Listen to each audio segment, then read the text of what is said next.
Imagine being trapped inside a cold, sealed metal box 200 miles out in the middle of the North Sea with absolutely no way to escape. Around 10 in the evening on September 9th, 1975, a 24-year-old man named Roger Baldwin and his 29-year-old coworker, Peter Holmes, were doing exactly that. They were crawling on their hands and knees as fast as they could down a narrow metal hallway. Their knees banged against the hard steel floor, and their breath was coming in short, panicked gasps. They were not crawling for fun. They were running for their lives. And the reason they were crawling and not standing or running is because of where they were. They were living inside a pressurized underwater apartment located deep beneath the ocean waves, connected to an offshore oil rig. If you know anything about deep-sea diving, you know it is not as simple as just putting on a scuba tank, swimming down to do some work, and then swimming right back up. When a diver goes down deep into the ocean, the intense pressure of the water forces gases like nitrogen to dissolve into their body tissues. If they come back to the surface too quickly, those gases will form bubbles in their blood and tissues, causing a highly painful and often fatal condition known as decompression sickness or the bends. Because of this danger, divers who work on deep-sea oil rigs have to spend days or even weeks slowly decompressing in special chambers before they can return to the surface. For oil companies, having their workers spend days decompressing after every single shift is a massive waste of time and money. So, to solve this problem, they use a technique called saturation diving. They have the divers live inside a pressurized underwater apartment, which is basically a massive steel container resting on the ocean floor or suspended deep in the water. Inside this metal box, the air pressure is kept at the exact same high pressure as the deep ocean outside. This meant that Roger and Peter did not have to decompress every single day. They lived inside this pressurized apartment for their entire month-long shift. They slept in bunks, ate meals, and relaxed inside this metal tube. When it was time to work, they simply put on their diving gear, stepped through a hatch in the floor straight into the ocean, did their underwater welding or maintenance, and then swam back inside when they were finished. Their bodies stayed pressurized the entire time. They only had to go through the long, grueling decompression process one time at the very end of their shift. To help you visualize what this underwater apartment was like, imagine a heavy steel cylinder about the size of a small school bus. This metal tube was divided into a couple of rooms. One room had metal bunks stacked on top of each other where the divers would sleep. Another room had a tiny table where they could sit and eat. There was also a small toilet and a shower. Everything inside was metallic and cold. The walls were painted with a thick, waterproof coating, but condensation was always dripping down because of the freezing ocean water just on the other side of the steel. To get food and supplies, they had a special mechanism called a medical lock. This was a tiny hatch in the wall of the apartment with two heavy doors. The support crew on the surface would put food, clean clothes, or letters into the lock from their end, seal the outer door, and pressurize the small chamber to match the apartment pressure. Once that was done, the divers would open the inner door to pull the items inside. It was a highly claustrophobic and isolated lifestyle, but it paid incredibly well, and Roger and Peter were good at what they did. To make this high-pressure environment breathable, the air they breathed was not normal air. Normal air contains a high amount of nitrogen, which at these extreme depths becomes highly toxic and causes nitrogen narcosis, a condition that makes you feel completely drunk and disoriented. To avoid this, they breathed the mixture of helium and oxygen, known as heliox. But helium has its own strange effects. It makes your voice sound incredibly high-pitched, like a cartoon character, and it also conducts heat away from the human body much faster than normal air.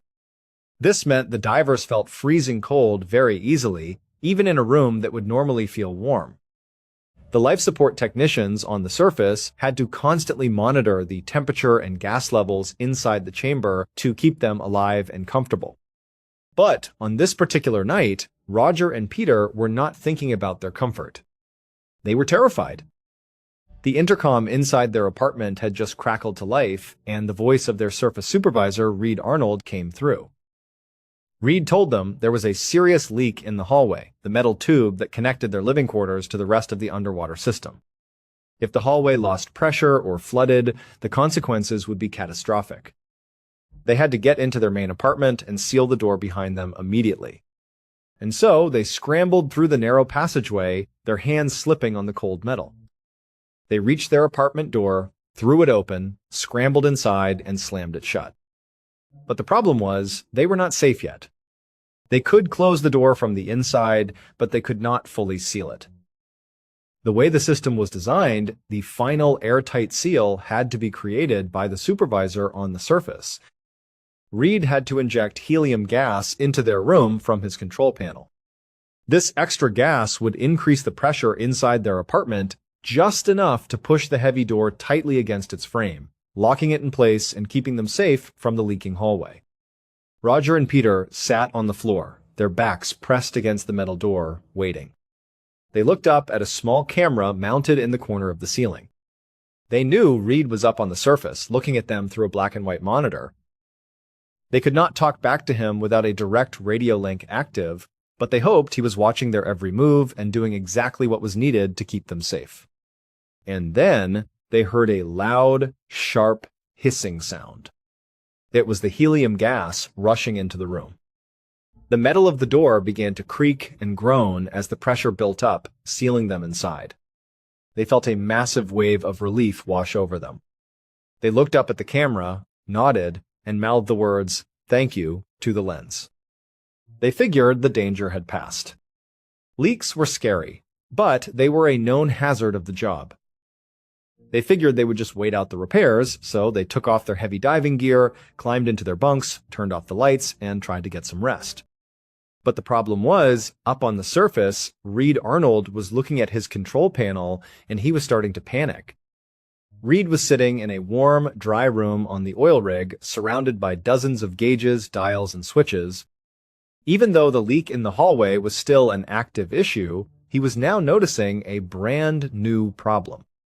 According to his control panel, the door to Roger and Peter's apartment had not fully sealed. The indicator light was showing that there was still a slow leak.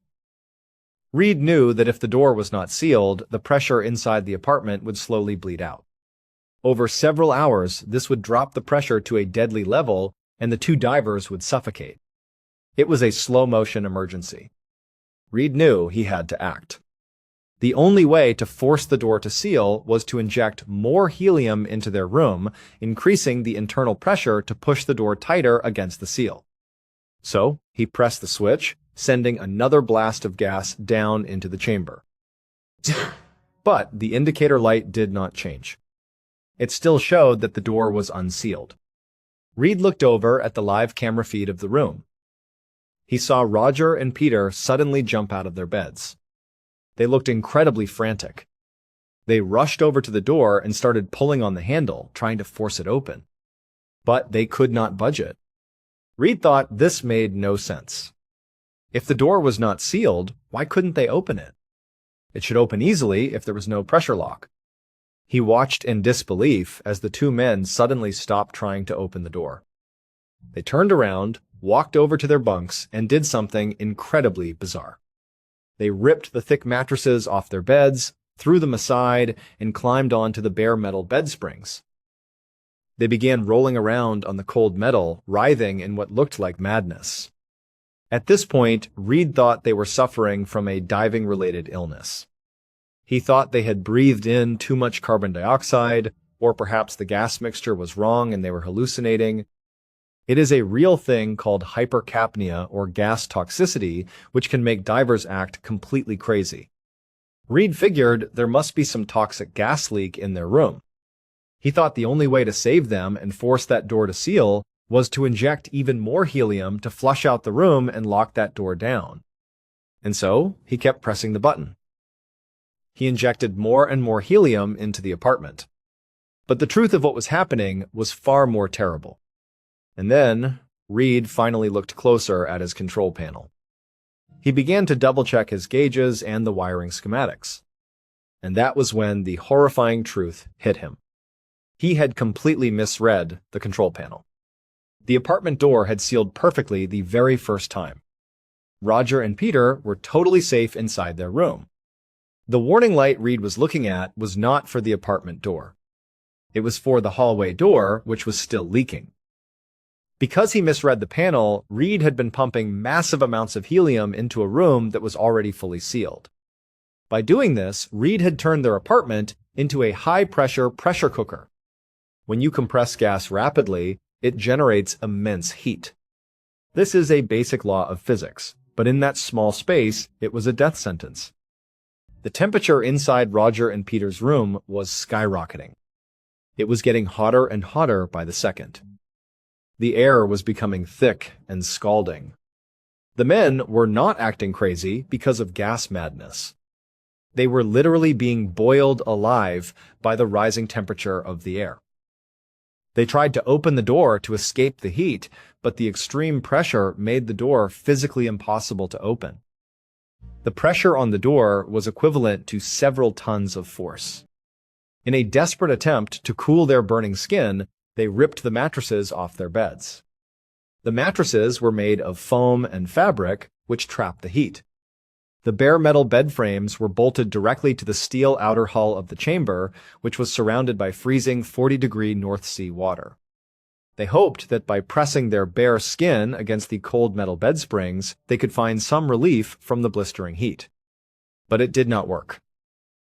The pressure and heat kept rising until the environment became completely unlivable, and both men tragically passed away. It was a devastating accident that shocked the entire commercial diving industry. In the aftermath, investigators descended on the oil rig to figure out how such a terrible mistake could have been made. They conducted a thorough forensic analysis of the control room and the control panel itself. What they found was that the control board was designed in an incredibly poor and ambiguous way. The lines on the mimic diagram, which showed the layout of the valves and doors, actually crossed over each other. The indicator lights for the chamber doors and the hallway doors were placed right next to each other, with tiny, faded labels that were extremely difficult to read under stress. In the end, Reed Arnold did not face criminal charges. The official investigation concluded that the mistake was a direct result of design negligence on the part of the manufacturer, not personal negligence by the supervisor. It was a tragedy that led to a complete redesign of saturation diving control systems worldwide, ensuring that such a simple and fatal misunderstanding could never happen again. But for the families of Roger Baldwin and Peter Holmes, it was a haunting reminder of how a single misread light on a metal board could end two young lives in an instant.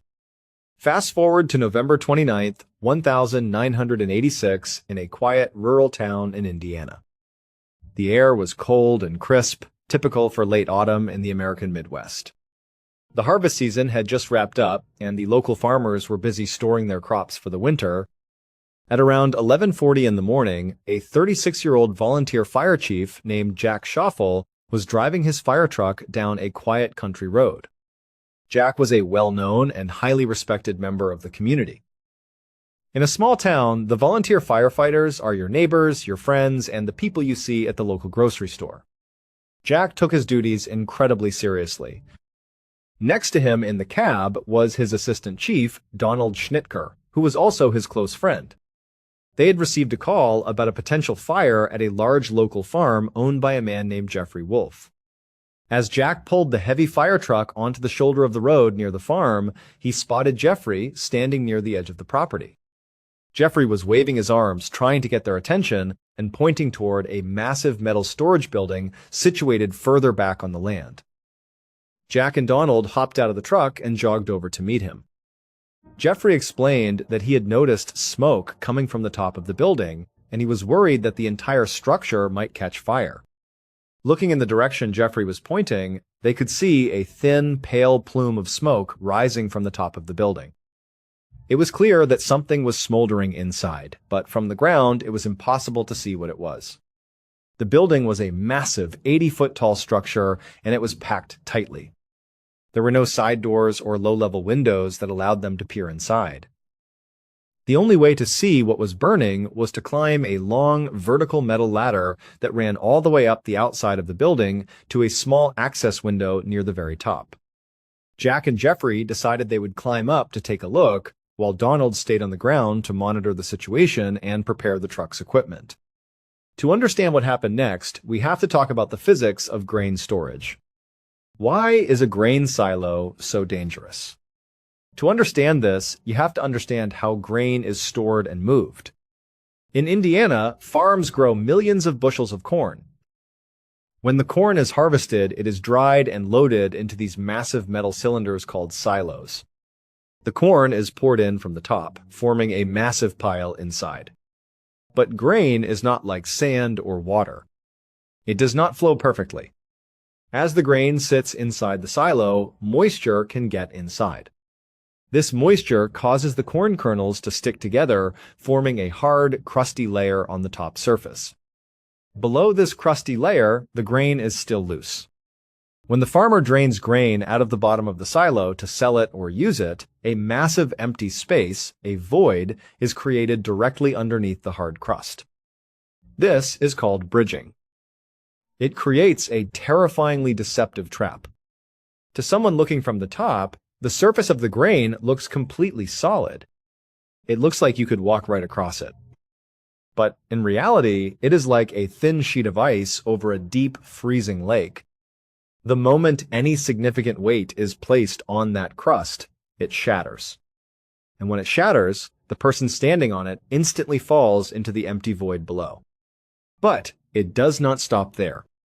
The moment the crust breaks, all the surrounding grain, thousands of pounds of loose corn, instantly collapses inward.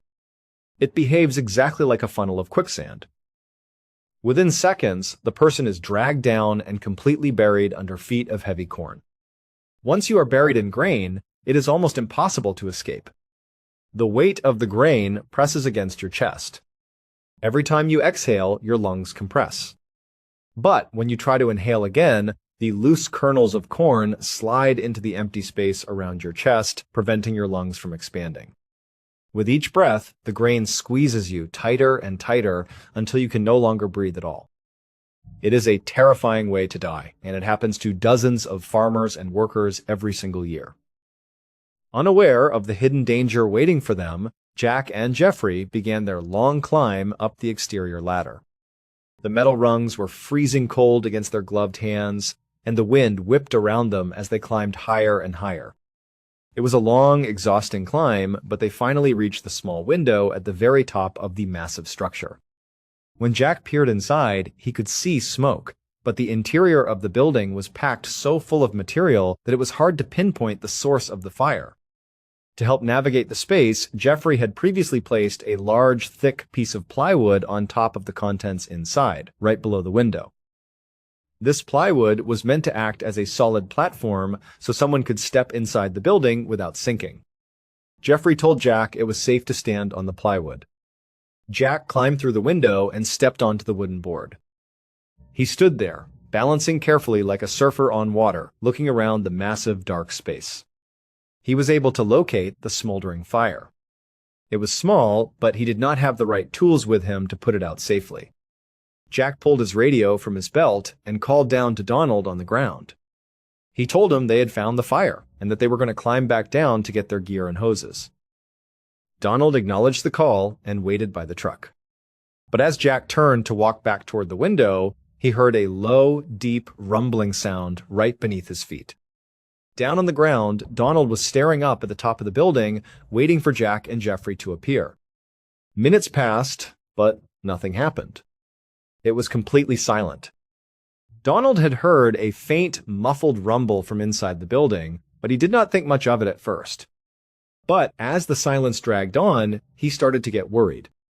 He grabbed his radio and called out to Jack. There was no response. He called again and again, his voice getting tighter with worry. Still, nothing but static came through the speaker. Donald knew he could not climb up the ladder alone to investigate. Safety protocols dictated that he had to call for backup. If there was a dangerous situation up there, going in alone could just result in 2 casualties instead of 1.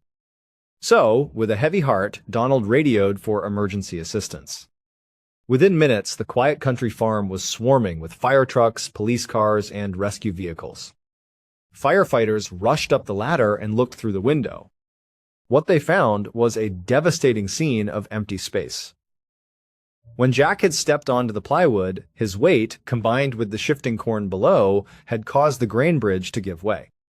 The rumbling sound was the sound of thousands of pounds of corn suddenly shifting and pulling the plywood down. Jack lost his footing and was instantly swallowed by the corn. Jeffrey, seeing his friend disappear, desperately reached out to grab him. But as he did, he too lost his balance and fell into the shifting grain. The corn acted like quicksand, pulling both men deep beneath the surface within seconds. They were completely buried under feet of heavy grain, making it impossible to breathe. It took emergency crews nearly 3 hours of grueling work, using heavy bulldozers and cutting equipment to tear open the side of the metal silo to finally drain the corn and locate the bodies of Jack and Jeffrey. Both men had tragically suffocated. It was a shocking reminder of the hidden dangers of agricultural work, a simple inspection turning fatal in a matter of seconds. The entire town was devastated by the loss of their fire chief and a local farmer, and the community held a massive memorial to honor their lives. Now let us travel even further back in time, all the way to December 2nd, 1755. The setting is a cold, dark night on a barren, rocky reef off the southwest coast of England. Rising from this dangerous reef was a famous wooden lighthouse. The reef was notorious for wrecking ships, and the lighthouse was the only thing keeping sailors safe from a watery grave. Living and working on this isolated rock was a 94-year-old man named Henry Hall. Even though he was in his mid-90s, Henry was incredibly strong and active. He worked as a lighthouse keeper, which was a brutal, physically demanding job. There were no modern comforts on this rock. No electricity, no running water, and no easy way to communicate with the mainland. If something went wrong, you were completely on your own. Henry had been doing this job for decades, and he loved the isolation and the sense of purpose it gave him. He is still on record today as the oldest active lighthouse keeper in history.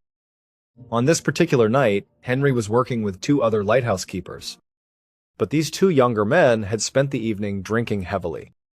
By midnight, they were completely passed out in their bunks, sleeping off the alcohol. Henry, being the responsible and sober keeper, knew it was up to him to handle the night shift. His duty was simple, but exhausting. Every 30 minutes, he had to climb the steep, winding stairs to the very top of the lighthouse into the area known as the lantern room. He had to make sure the light was burning brightly to warn passing ships of the deadly rocks below. Remember, in 1755, there were no light bulbs. The light was produced by dozens of thick tallow candles arranged on a massive metal chandelier, or candelabra, hanging in the center of the room. Above this chandelier was the roof of the lighthouse.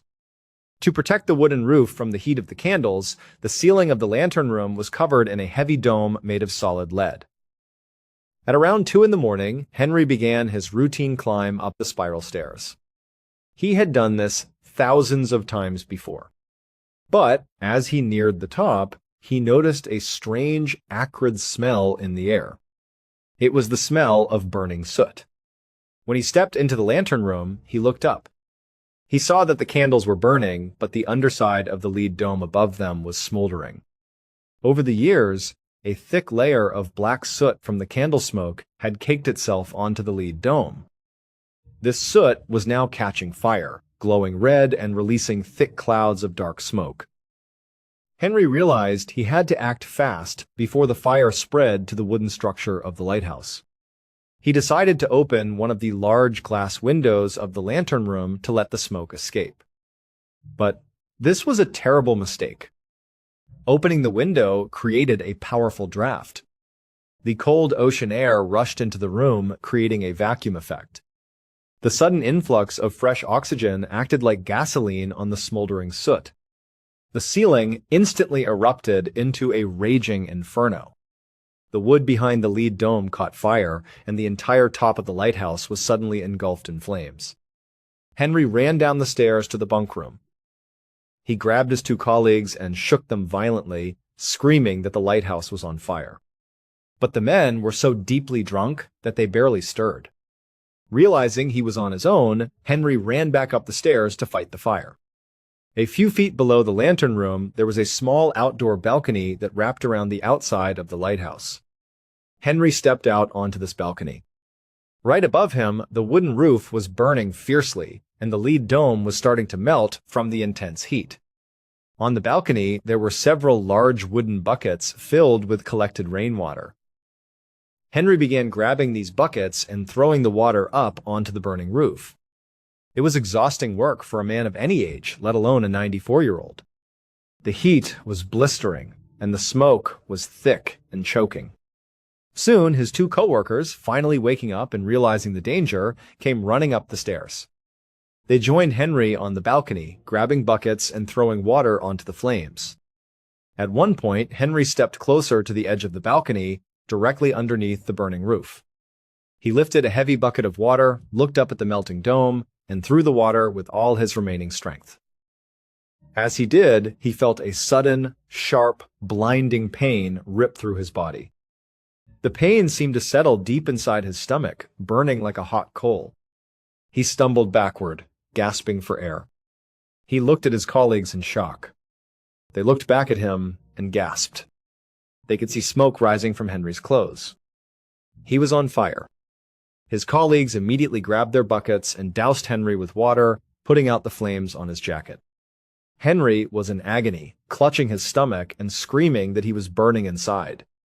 Realizing the fire was out of control, Henry yelled to the others that they had to abandon the lighthouse. The three men scrambled down the stairs, ran out onto the rocky reef, and hid inside a wet stone cave near the water's edge. They huddled there in the dark, watching as the lighthouse burned to the ground.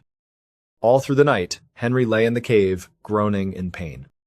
He insisted that his stomach was burning from the inside.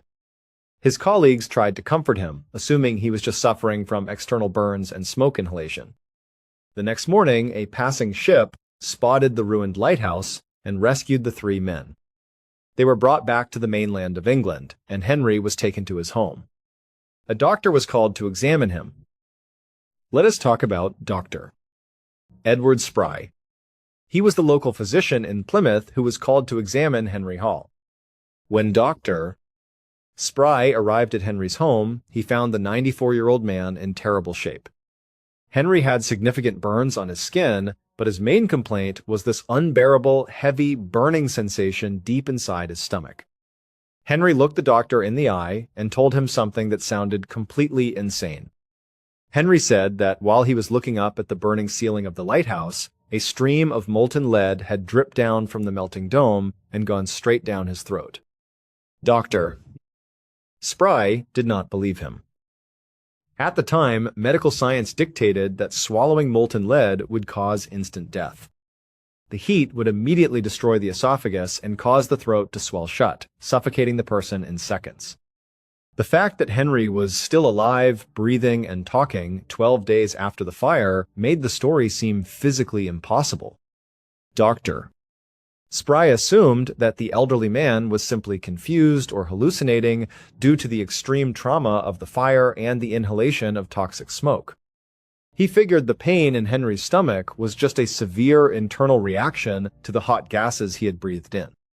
But after Henry died, Dr. Spry knew he had to perform an autopsy to find out the truth. He began the procedure, carefully examining the external burns. Everything seemed consistent with a standard fire injury. But when he cut open the abdomen and opened the stomach, he was met with a sight that made him freeze. Inside the stomach cavity was a solid, heavy piece of gray metal. Dr. Spry reached in and pulled it out. It was a flat, oval-shaped lump of solid lead. He weighed it, and it was over 7 ounces. It was nearly 4 inches long. It had literally shaped itself to the inside of Henry's stomach before cooling and hardening. This was an unbelievable medical discovery. Dr. Spry wrote a detailed scientific paper describing the case and sent it to the Royal Society in London, which was the most prestigious scientific institution in the world. But when the members of the Royal Society read the paper, they flatly rejected it. They wrote back to Dr. Spry, accusing him of making up the entire story to gain fame. They said it was a physical impossibility for a human being to survive for 12 days with a massive chunk of lead in their stomach. Dr. Spry was furious. He knew what he had seen, and he was determined to prove his critics wrong. To do this, he decided to conduct a series of controversial scientific experiments. He obtained several dogs, and under controlled conditions, he melted lead and poured it down their throats. He observed that the animals did not die instantly. Instead, they survived for several days with the solidified lead in their stomachs, proving that the human body could indeed survive such an extreme trauma for a period of time. When Dr. Spry sent the results of these experiments and the physical lead specimen to the Royal Society, they finally had to admit he was telling the truth. The piece of lead was preserved, and it became one of the most famous medical anomalies in history. Today, that actual piece of lead is still on display at the National Museum of Scotland. These three stories, separated by decades and centuries, show us how fragile human life really is. Whether it is deep beneath the ocean, inside a quiet farm building in Indiana, or on a rocky reef off the coast of England, a single split-second event can completely rewrite a person's fate. In each of these cases, the people involved were just doing their jobs, living their ordinary lives, and trying to handle what they thought were routine situations. But the unexpected physics of their environments turned those moments into unforgettable tragedies. It is a sobering thought. We go about our daily routines, assuming we are safe, that we understand how the world works, and that the tools and systems we rely on will protect us. But sometimes a tiny detail is missed. A gauge is misread. A surface shifts. A single drop of liquid metal falls from the ceiling. And in those moments, the boundary between a normal day and a historical tragedy completely vanishes. We are left with the stories of those who survived, the lessons learned from those who did not, and the quiet, haunting questions that linger long after the smoke has cleared. Thank you so much for watching. Let me know what you thought of today's episode in the comments. And remember, we have a whole playlist of true crime episodes ready for you to binge right now. Until next time, see ya. On a warm afternoon, the 23rd of June 2014, a 49-year-old man named Patrior hurried out of a hospital in Sète, France. He was a janitor there, and his shift had just ended at 4:30 p.m. As he rushed towards the parking lot, he was fumbling with the buttons on his fresh-collared shirt. He was clearly in a hurry, not wanting to be late. He got to his scooter, climbed on, and gave his watch a quick, anxious glance. He was definitely behind schedule. He lifted the kickstand and gunned the engine, speeding off into the busy traffic. Horns blared around him as he weaved between cars, but Patrior didn't care. He was late for a date, and right after that, he had to get to his daughter's dance recital. These two events were bright spots in what had been a very long, very dark period in his life, and he was determined not to miss a second of either. For Patrior, things hadn't been going well for a very long time. About 8 years earlier, he'd fallen into a deep rut of binge drinking and heavy gambling. It was a destructive cycle that cost him almost everything. One day, while he was drunk, he struck his wife. That was the final straw. She divorced him, and in the process, he lost custody of his beloved daughter, Alabama, who was now 12 years old. After the divorce, Patrior's life continued its downward spiral. He ended up moving in with his elderly mother. His drinking only got worse, and his gambling habit consumed nearly every cent he earned from his janitor job. Things got even more complicated when he started an affair with a married coworker. When her husband discovered the affair, the situation ended in tragedy. The woman died, and her death was ruled an apparent suicide. That had been 5 years ago, and the trauma of it all had left a deep scar on Patrior. He'd barely dated since then. He had pretty much accepted that he was going to be alone for the rest of his life. But then, a few weeks before this day in June, his phone rang. It was the woman he was now racing to meet, a woman named Audrey Liu. He was so late now, he was genuinely worried she wouldn't wait for him. So, he twisted the throttle on his scooter, flying across an intersection and ignoring another chorus of angry horns. He had known Audrey for a long time. They had met right after his divorce and had gone out a few times, but they eventually just lost touch. She was quite a bit younger than him, and back then she had a habit of standing him up. But she was also fun, and it had been ages since Patrioir had felt the excitement of a date. So when she called him out of the blue, saying she wanted to see him again, he immediately said yes. They had made plans to meet that afternoon at a park near his hospital. It was a well-known spot, with a big rocky hill rising up behind it. The views from the top were some of the best in the city. On one side, you could see the vast expanse of the ocean, and on the other, dramatic cliffs that were dotted with ancient caves. They wouldn't have much time together, maybe just enough for a short walk before he had to leave for Alabama's recital. But Patrioir was hopeful. He hoped that the romantic setting might be enough to spark something between them again. A few minutes later, he pulled up to the park entrance. And to his immense relief, Audrey was still there, waiting for him. He parked his scooter, locked his cell phone away in the underseat compartment, and walked over to her. He could see a nervous smile on her face, and it made him feel like she was just as excited as he was. That gave him a little boost of confidence. He took her hand, and together they started walking down the path. The next morning, around 8 a.m., about 10 miles up the coast from that park, Patrioir's older brother, Mark E. Wire, was on the deck of his boat. He was a fisherman, and he was busy pulling a large oyster trap out of the water. As he worked, his phone started ringing. He set down the trap and answered it. Before he could even say hello, he heard his mother's voice, and it was filled with worry. She asked him if he knew where Patrioir was. Mark frowned. This was a strange question. Patrioir lived with their mother, so she should know his whereabouts better than anyone. But his mother quickly explained that Patrioir hadn't come home last night. He also wasn't answering his phone, and he hadn't shown up for his shift at the hospital that morning. But then she mentioned the most concerning thing of all. He had missed his daughter's dance recital the previous evening. This was the detail that made Mark's blood run cold.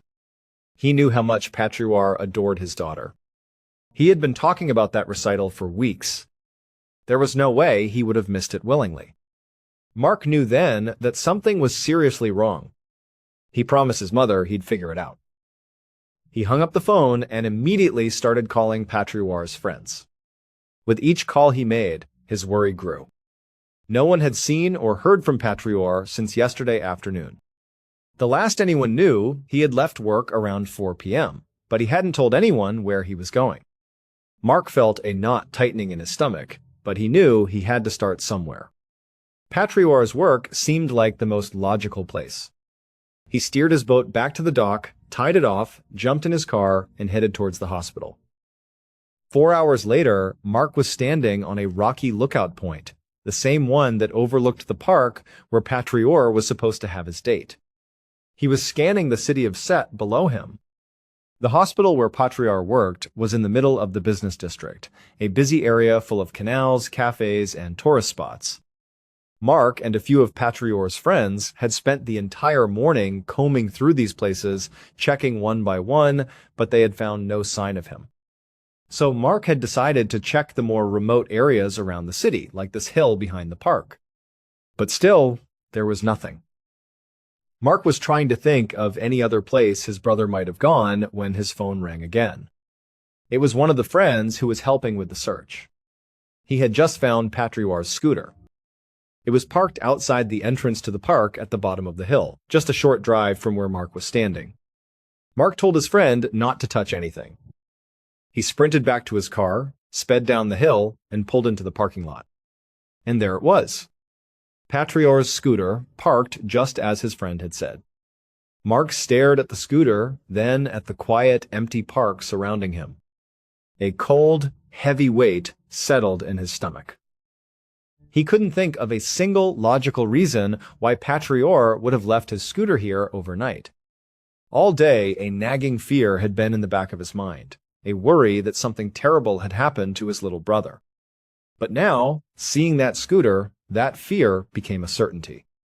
Almost 2 weeks later, at 8 a.m. on the 5th of July 2014, Detective Boris Fryer took an exit ramp towards the French town of Sète.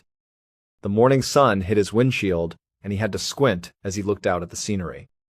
It was a beautiful place, with long stretches of beaches and canals, all framed by those same rocky cliffs. Fryer was a senior investigator from the nearby city of Montpellier. He had been called in to take over a missing persons case that had the local Sète police completely stumped. The case was that of 49-year-old Patrior, who had vanished nearly 2 weeks ago after going on a date with a woman named Audrey Liu. The local police had already spoken to Audrey. She told them she had no idea what happened to Patrior. She said they went for a walk, he escorted her to her bus stop, and then she assumed he just went back to his scooter and went about his evening. But his scooter was found the next day, right where he'd left it, and Patrior was nowhere to be found. Now, 2 weeks had passed, and there was still no sign of him. Patrior's brother Mark had been very involved, trying to help the investigation in any way he could. Fryer had spoken to Mark on the phone, and Mark had painted a picture of his brother as a saint. A man who would drop anything to help a friend, who never got into fights, and who had no enemies to speak of. But Fryer was a seasoned detective, and he was skeptical. In his experience, people who just vanish off the face of the earth are often victims of foul play, either kidnapped or murdered. Of course, he had no concrete reason to suspect that yet. It was just as possible that Patrior had gotten into an accident, maybe fallen off one of the cliffs, or maybe he had chosen to disappear. At this point, what Fryer needed to do was start from scratch. He had to dig into who Patrior really was and figure out if there was a reason someone might want him gone. A few minutes after arriving in Sète, Fryer was sitting in the living room of Patrior's ex-wife, a woman named Claude. They both sat down and Fryer switched on his recording device. He started by asking Claude where she was on the day Patrior went missing. She said it was a completely normal Monday for her. After work, she picked up their daughter, Alabama, from school and drove her to her dance recital. She said she had fully expected to see Patrior there. It had really surprised her when he didn't show up. She told Fryer that despite all of Patrior's flaws, and he had plenty, he was a good father. He wouldn't have missed that recital. At the mention of his flaws, Fryer leaned forward. This was exactly what he needed to know about. He didn't suspect Claude of anything. She had a solid alibi and no real motive. But he thought she might be able to shed some light on any habits or troubles that could have led to Patrior's disappearance. When he asked her about this, Claude hesitated. She said she didn't want to speak ill of him, but she admitted that he drank and gambled far more than he should have. Fryer pressed her for more details, but Claude insisted that Patrior had always kept that part of his life very separate from her and their daughter. But then she paused, thinking for a moment. She said there was someone who might know more. And with that, she called their 12-year-old daughter, Alabama, into the room. The young girl came in, and she was visibly shaken and nervous about everything that was happening with her dad. Her mother, Claude, took her hand gently and encouraged her to tell the detective her story. Slowly, Alabama began to speak. She said that about a week before her dad disappeared, he had taken her on a very strange errand. He had parked outside of a tunnel and told her to wait in the car. Then he got out and walked into the dark tunnel to meet someone. She said it was a man, but it was too dark for her to see his face or any features. But she clearly saw her father hand the man some kind of package. After the exchange, her father turned and ran back to the car. She said he seemed really scared. Afterwards, he refused to tell her who the man was or what the meeting was about. All he would say was that he had done something really stupid, and because of it, he now owed some people a lot of money. After Alabama finished her story, her mother thanked her and sent her back to her room. Once she was gone, Fryer asked Claude if she had any idea who the man in the tunnel could be. Claude said she didn't know. But she did have one name that she thought was worth looking into. She explained that this wasn't someone who would have lent Patrior money. Instead, it was a man who held a deep personal grudge against him. His name was Remy Shen, and he was a local hairstylist. An hour later, Fryer was sitting in a cramped cubicle at the Set police station, scrolling through a file on his laptop. He had run Remy Shen's name through the police database, and just as Claude had suggested, he found an immediate connection to Patrior.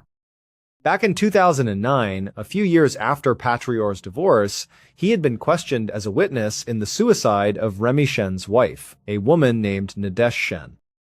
Nadesh had worked with Patrior at the same hospital. The report stated that Nadesh had come home one night after a work party and confessed to her husband, Remy, that she had been having an affair with Patrior. The couple had a massive argument that lasted for hours. Nadesh ended up sleeping on the couch while Remy went upstairs to their bedroom. The next morning, Remy found Nadesh in their garage. She had hanged herself. As soon as Fryer finished reading the report, he knew he had his first real suspect. He looked up Remy's last known address and phone number. Around 10 a.m. the next day, July 7th, Fryer led Remy Shen into an interrogation room and shut the door. Remy was a short, wiry man. He had a scowl on his face that made it perfectly clear he felt this was a huge inconvenience. Fryer immediately got the sense that Remy was the type of person who would only crack under intense pressure. So he decided to go on the offensive right away.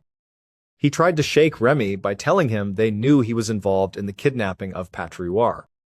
It was a complete bluff. Fryer had no evidence at all. But he wanted to see how Remy would react. To his surprise and frustration, Remy just laughed. He acted like he had no idea who Patrior even was. When Fryer brought up his late wife, Nadesh, and the affair she'd had with Patrior, Remy just scoffed. He reminded the detective that his wife's death had been 5 years ago.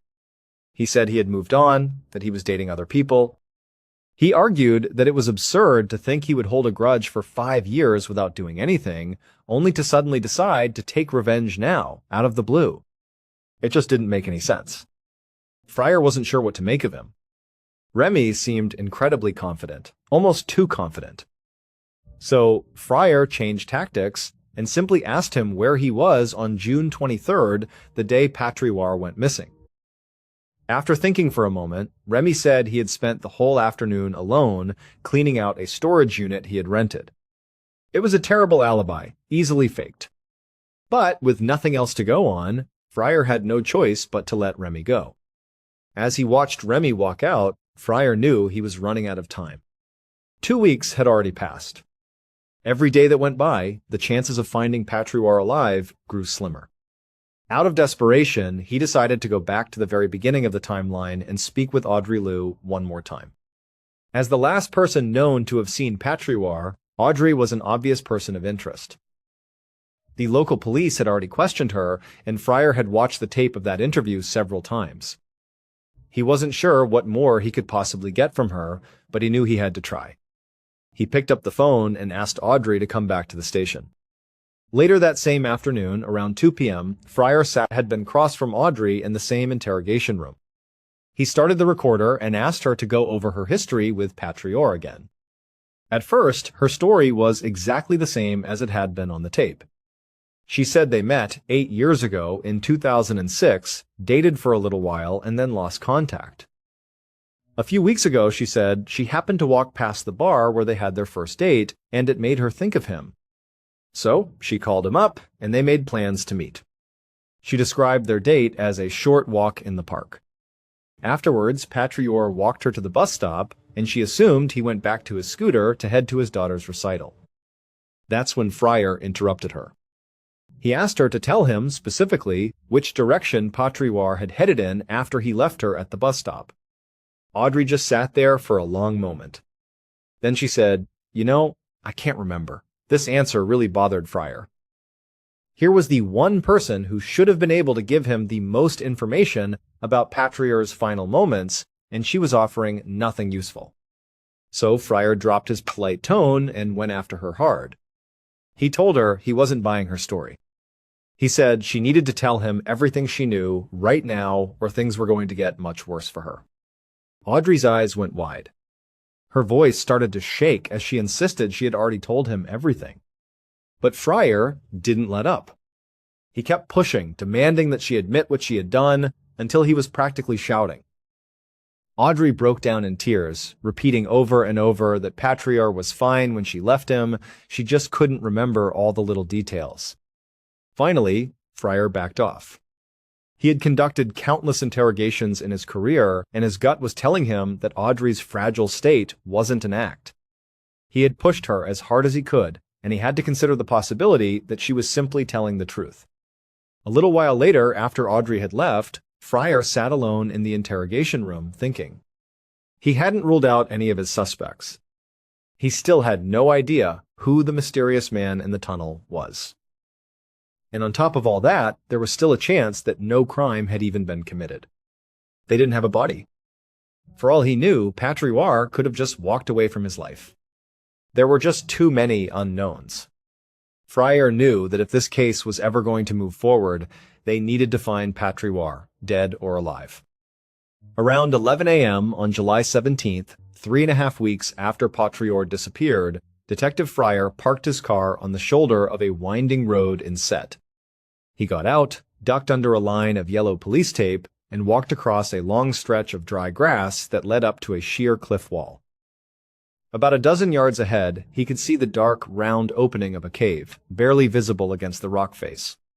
A few hours earlier, a group of teenagers had walked into the police station. They seemed very shaken up. They said they had found a human body inside that cave. As soon as Fryer heard this, he rushed to the scene. The cave was less than half a mile from where Patrior's scooter had been found. Fryer switched on his flashlight and stepped inside the cave. A forensics team followed close behind him. Together, they made their way into the darkness. The flashlight beam revealed walls covered in graffiti, and the floor was littered with empty bottles and trash. It looked like a popular hangout spot for local kids. As they moved deeper, the main cave split off into a maze of narrow tunnels. Fryer was just about to tell his team to spread out and search each one when he passed a tunnel that had a foul, overpowering smell coming from it. He stopped and aimed his flashlight down that specific tunnel. He saw a shallow pit that had been dug into the floor. And lying at the bottom of the pit was what looked like a ragged lump of black fabric. But as Fryer stepped closer, he knew it wasn't fabric. The smell was overwhelming now. He was standing over the charred remains of a human body.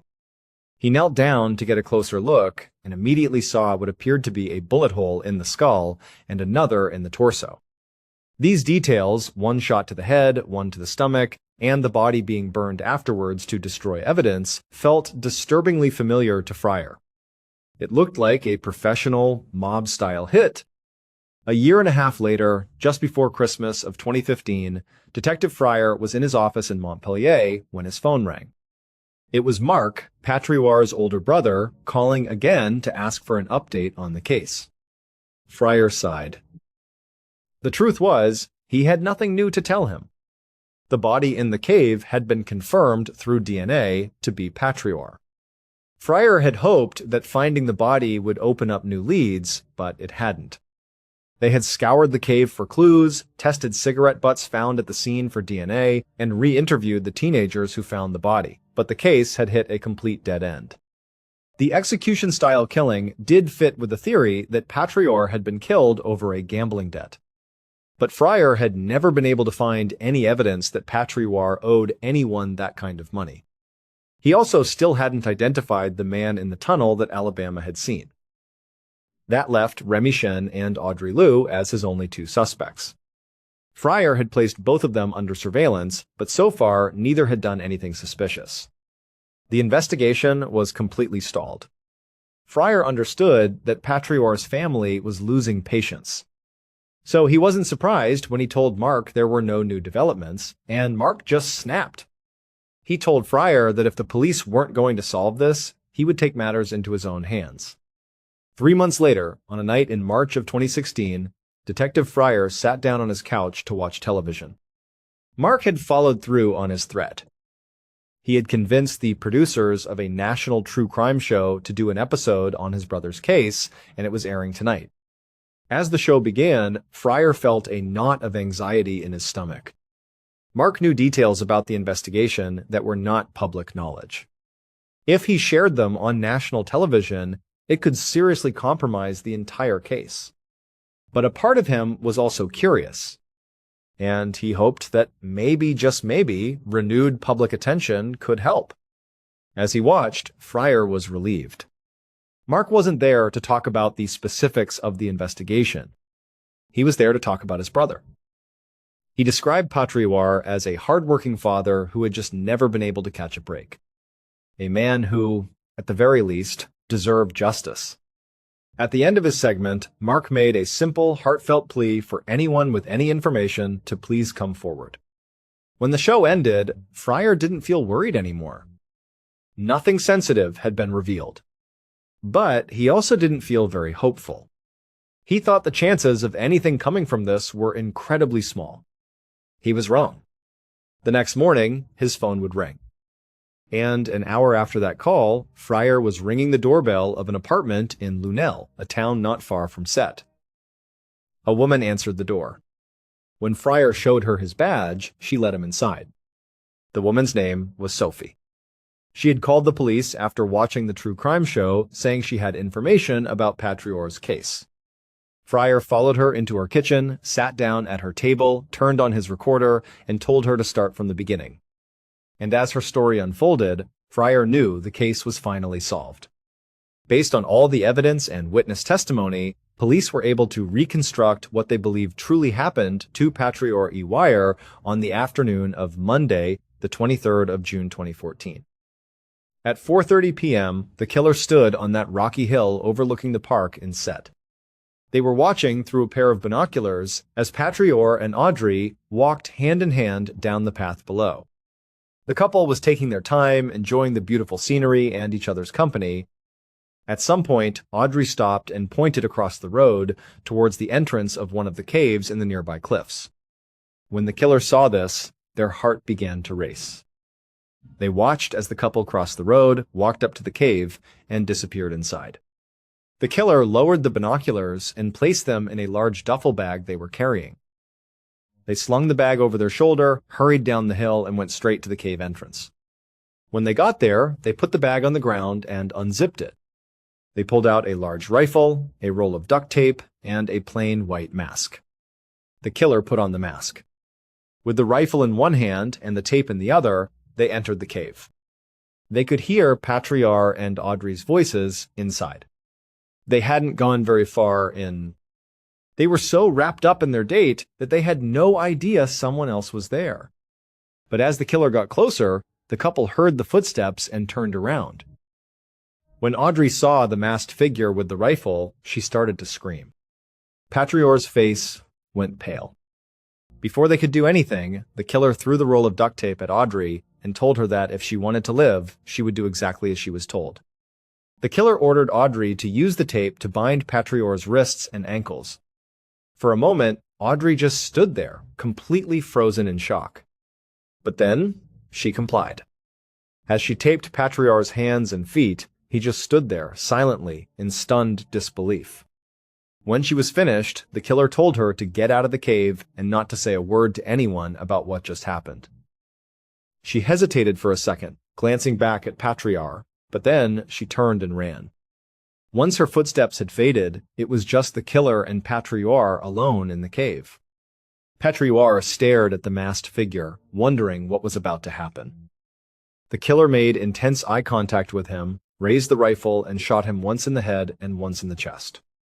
Patrior crumpled to the ground. The killer then slung the rifle over their shoulder, grabbed Patrior by the ankles, and dragged his body down one of the narrow tunnels, dumping him in that shallow pit. Then, they took out a canister of lighter fluid they had brought in the bag and doused the body. They lit a match and tossed it into the pit. As Patrior's body began to burn, the killer walked out of the cave.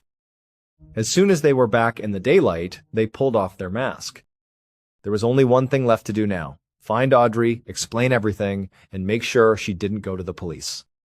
Because the killer was Remy Shen, the hairstylist who had hated Patrior for 5 years for the affair with his late wife. And he had just tricked Audrey into helping him commit murder. It turned out that Audrey was actually Remy's ex-girlfriend. They had started dating in 2009, shortly after his wife's death.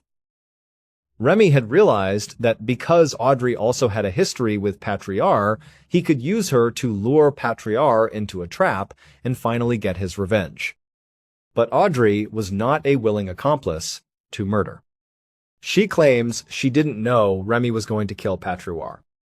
Remy had fed her a sob story, telling her that Patriar owed him a lot of money. She believed they were just going to scare Patriar into paying it back. It wasn't until they were in the cave and Remy showed up with a mask and a rifle that she realized his intentions were far more sinister. After the murder, Remy kept Audrey silent by threatening to kill her and her children if she ever told anyone. For over a year, she kept his horrific secret, lying to the police the entire time. But when she saw that true crime episode and heard Mark's desperate plea for information, she finally cracked. She confessed everything to her friend Sophie, who she was watching the show with. And Sophie did the right thing. She called the police the very next day. On the 31st of March 2016, Remy Shen and Audrey Liu were arrested for their roles in the death of Patriar. Remy received a sentence of 30 years in prison for murder. Audrey was sentenced to 12 years for being an accessory to the kidnapping. Thank you so much for watching. Let me know what you thought of today's episode in the comments.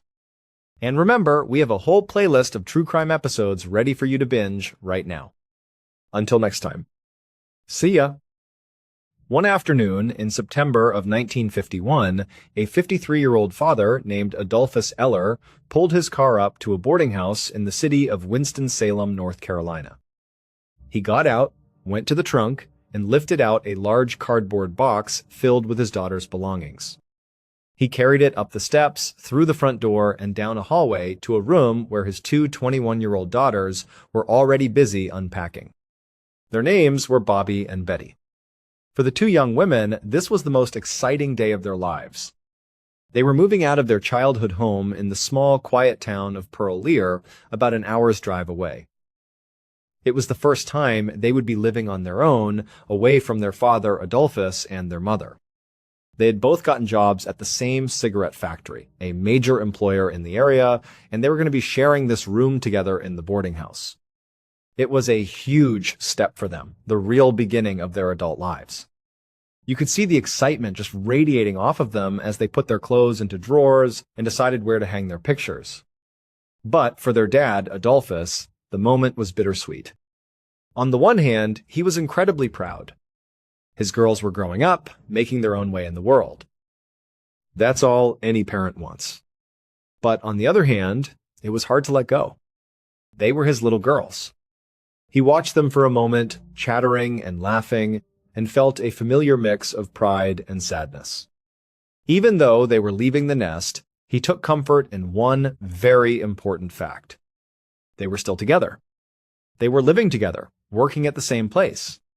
He knew that even if he and their mom couldn't be there every day to look after them, they would always have each other. And that made him feel like they would be okay. You see, Bobby and Betty were not just sisters. They were identical twins. And their bond was deeper and more intense than most people could ever really understand. It went far beyond just being close siblings. They had a connection that seemed to defy normal explanation.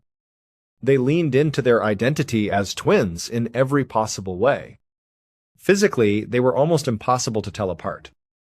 Both stood at 5 feet 3 inches tall, with round faces and dark hair, which they always made sure to style in the exact same way. If one got a new haircut, the other would be in the salon the very next day getting the same one. But it went so much deeper than just their appearance. Their personalities and interests were almost perfectly mirrored, to a point that it sometimes seemed deliberate, almost forced. Both were social and outgoing. Both played the piano beautifully. They sang together in the school glee club. They both got good grades. It was as if they were two halves of a single person. But then there were the things they shared that just didn't seem possible. For example, they had a strange habit of getting sick at the exact same time, even with illnesses that weren't contagious. There was one instance that Adolphus and his wife never forgot. Bobby had developed a painful abscess on one of her teeth. She was genuinely sick from it, with a fever and a swollen jaw. It was a serious infection. Then, completely out of the blue, Betty developed an abscess in the very same tooth. The doctors couldn't explain it. This wasn't something you could fake or imagine. It was a real physical ailment that she had developed at the exact same moment as her twin sister.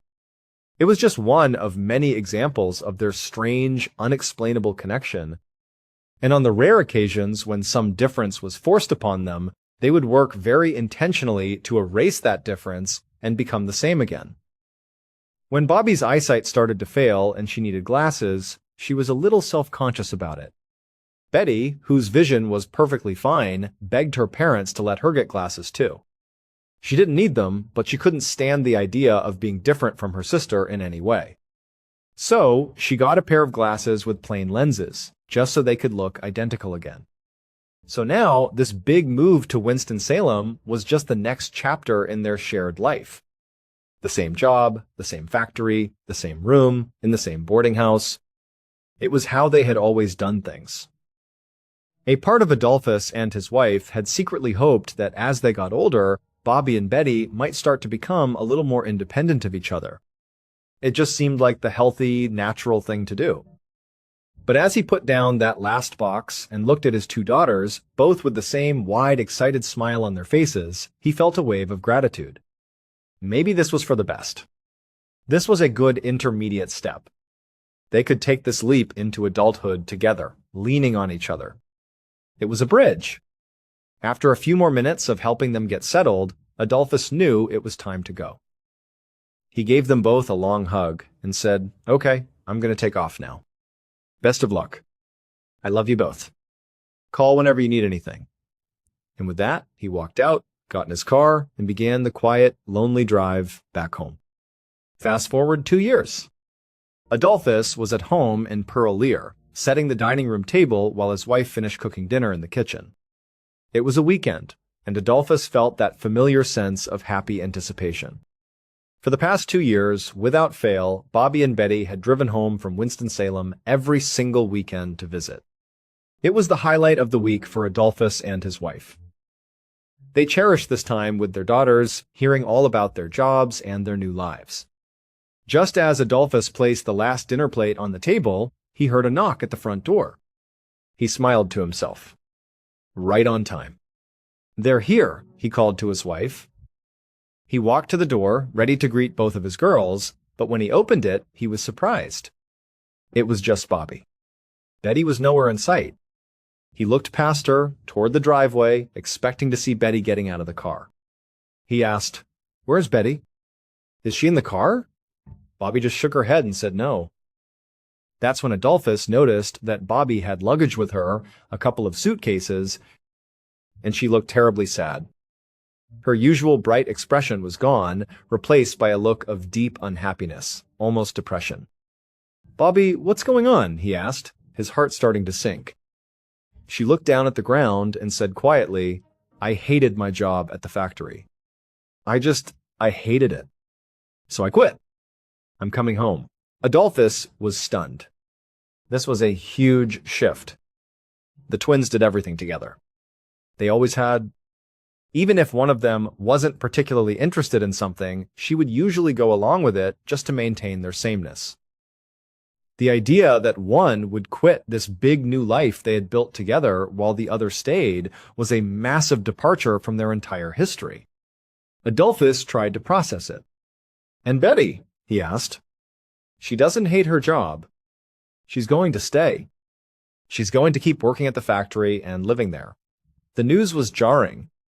But then he shifted focus back to the immediate situation. "Okay, well, of course you can stay here. Of course you can come home. But where's Betty? Is she coming to visit this weekend? Even if she's still working, she's still coming for the weekend, right?" Again, Bobby shook her head. "No. She's staying in Winston-Salem this weekend." This was another shock. They had never missed a weekend visit. It just felt like the world had tilted on its axis. What was going on with his girls? But Adolphus pushed his confusion aside. His daughter was hurting. He put his arm around her and said, "Look, just come on in. Have some dinner. Get settled. We'll talk about this. We'll figure out what your next steps are. Of course, you can stay here. Everything will be fine." Bobby picked up her bags and stepped inside. But as her mother came out to greet her, Bobby just said she wasn't hungry and didn't want to eat. Then she walked straight up to her old bedroom, brought her things inside, and shut the door. She didn't come out again that night. And for the next 2 years, that's mostly where Bobby stayed. In her bedroom, the door was almost always closed. She rarely left the room, and when she did, it was just for brief trips to the bathroom or to get a glass of water, and then she would retreat right back into her sanctuary. She had almost completely shut down. She never explained to her parents what she hated so much about the factory job. She never talked about anything, really. The social, extroverted girl they knew had vanished. In her place was a recluse. She didn't try to reconnect with any of her old friends from high school. She didn't look for a new job or show any interest in her future. It was as if her life had just stopped. She was just existing, day after day, inside those 4 walls. But there was one thing that could bring the old Bobby back, if only for a little while. And that was when Betty came home to visit on the weekends. The moment Betty walked through the front door, it was like a switch was flipped. Bobby would emerge from her room, her face would light up, and she would instantly become her old self again. The two of them would fall right back into their old rhythm, laughing and talking as if no time had passed. There was no resentment, no awkwardness about the fact that their lives had taken such different paths. For those 2 days, everything was normal again. And then, Sunday evening would come, Betty would leave to go back to her job and her life in Winston-Salem, and Bobby would walk back into her bedroom and shut the door. The light would go out again. For Adolphus and his wife, it was agonizing to watch. They had always hoped their daughters would find some independence. But now it seemed that while Betty was managing to do okay on her own, Bobby was completely falling apart without her sister. She was utterly dependent on Betty for her happiness, for her very sense of self. It was so clear. Adolphus didn't know how this could ever be resolved. It just seemed to be getting worse and worse for Bobby as time went on. Then, around the 2-year mark of Bobby being home, something else unexpected happened. Betty came home one Friday for her usual weekend visit. But this time, she had luggage with her, just like Bobby had 2 years prior. She walked in and announced, "I quit the factory too. I'm moving back home." In a strange way, Adolphus and his wife felt a sense of relief. Their first thought was for Bobby. This had to be a good thing for her. With Betty home for good, surely Bobby would return to her normal self. They had seen how happy she was every time Betty visited. Maybe now that happiness would be permanent. But there was also a sense of unease. It just didn't make sense for Betty to quit her job. She seemed to like it. She seemed to be thriving on her own. Adolphus couldn't prove it, but he had a strong suspicion about what was really happening. He believed Betty was making a sacrifice. She was giving up her independent life to come home and be with her sister, to fall back into step with her just like they always did. It seemed like the only explanation. Still, the silver lining was that maybe, just maybe, their daughters would be happy and healthy again.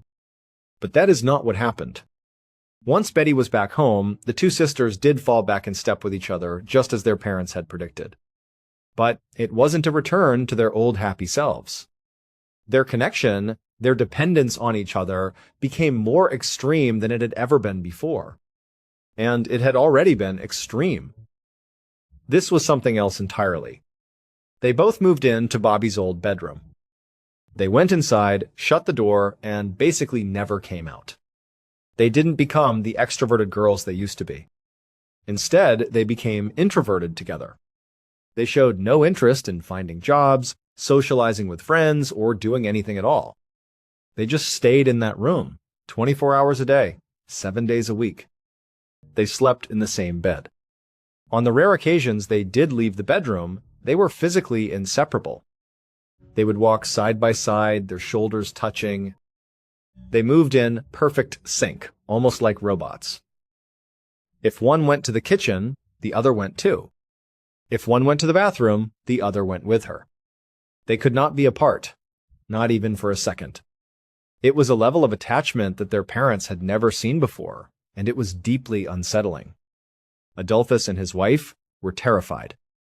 They didn't even have a name for what they were witnessing. It was codependency on a level that seemed pathological. They kept hoping that it was just a phase, that the girls would eventually level out and get their lives back on track. But then it got even worse. On top of everything else, they stopped eating. At first, it was just occasional. Adolphus would go up to the bedroom at dinner time and knock on the door. It would open just a crack, and both Bobby's and Betty's faces would appear in the gap, looking out at him. Adolphus would say, "Hey, dinner's on the table. Are you coming down to eat?" And the girls, without even looking at each other, would respond in perfect, eerie unison, "We're not hungry." Then they would shut the door. It happened night after night.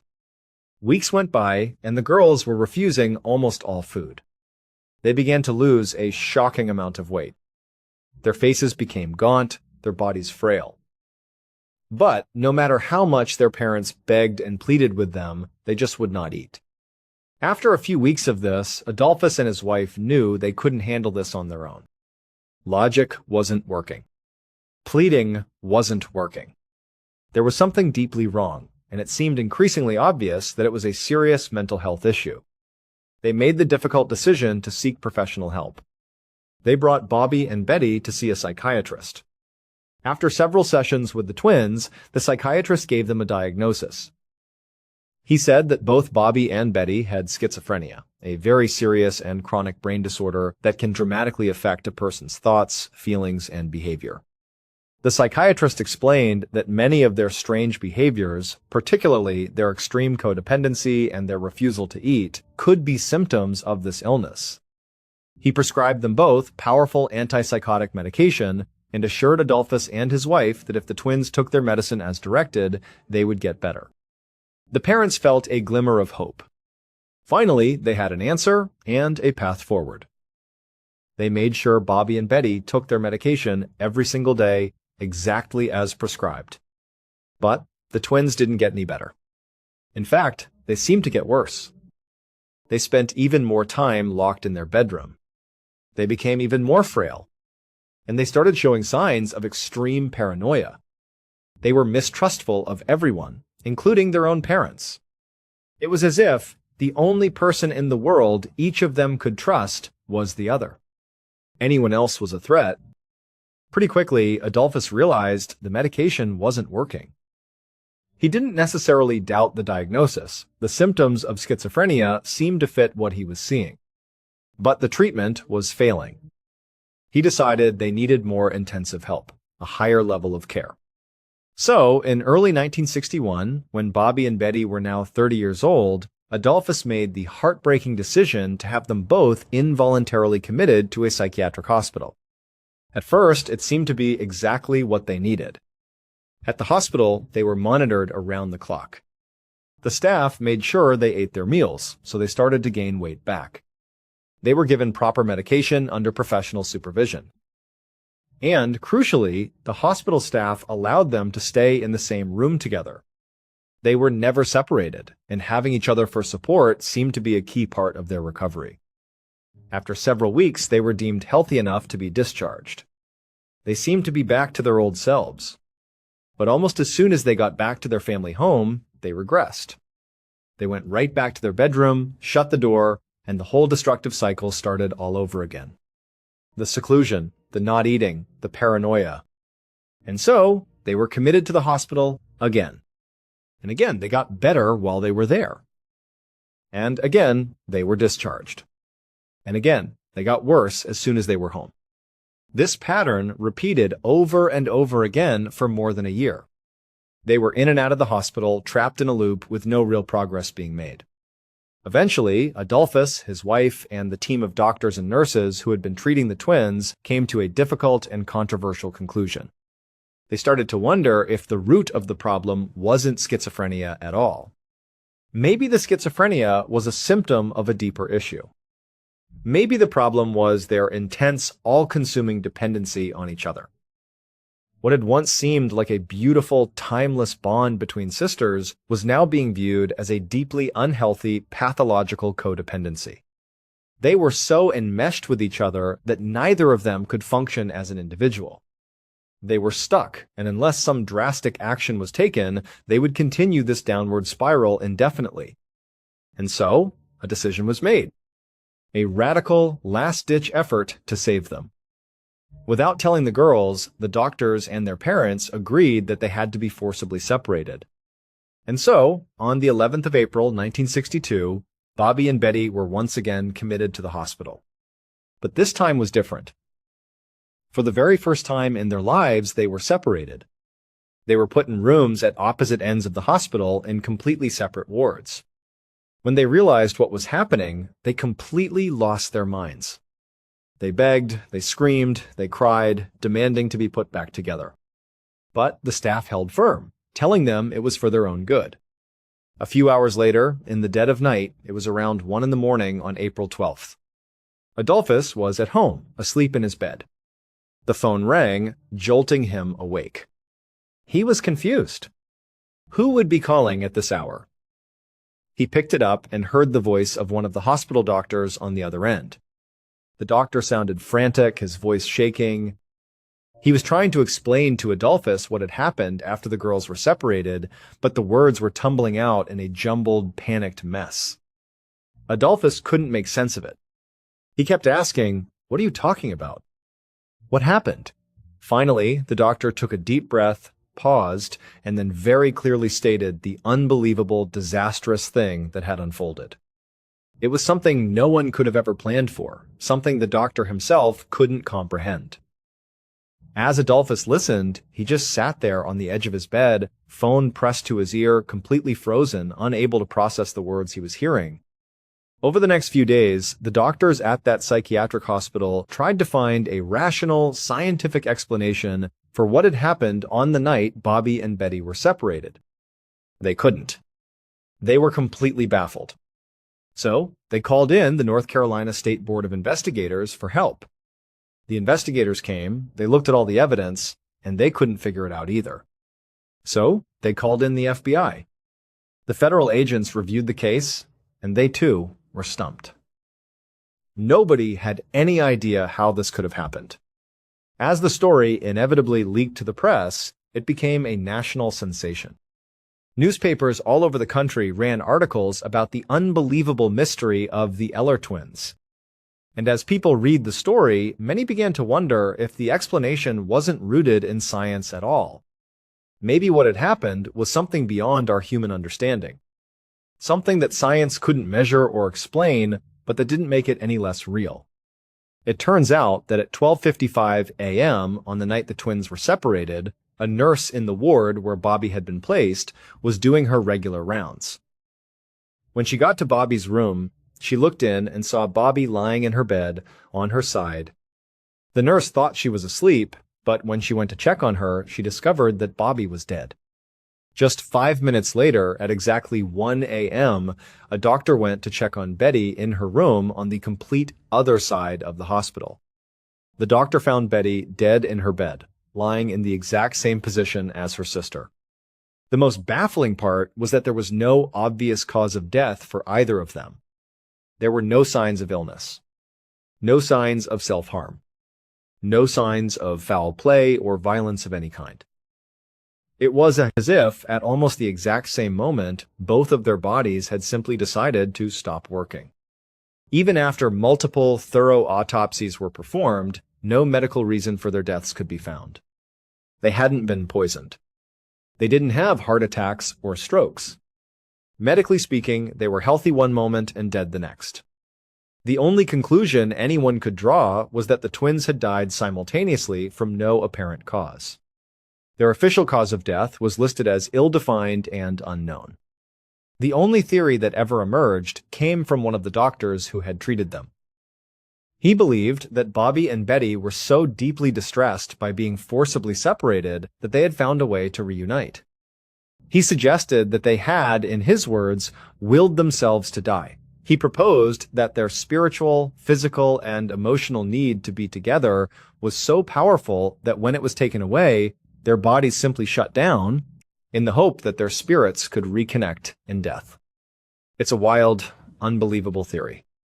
But there is one final strange detail about the way they died that seems to lend it a chilling layer of credibility. It suggests that whatever happened that night was something truly beyond our comprehension. When the staff found Bobby and Betty's bodies just 5 minutes apart on opposite ends of the hospital, they weren't just lying in the same position. They were positioned on their beds in a slightly awkward, unnatural way. You know how a bed is a rectangle, and you normally lie on it vertically, parallel to the long sides. Well, the girls were found lying at a slight angle on their respective beds.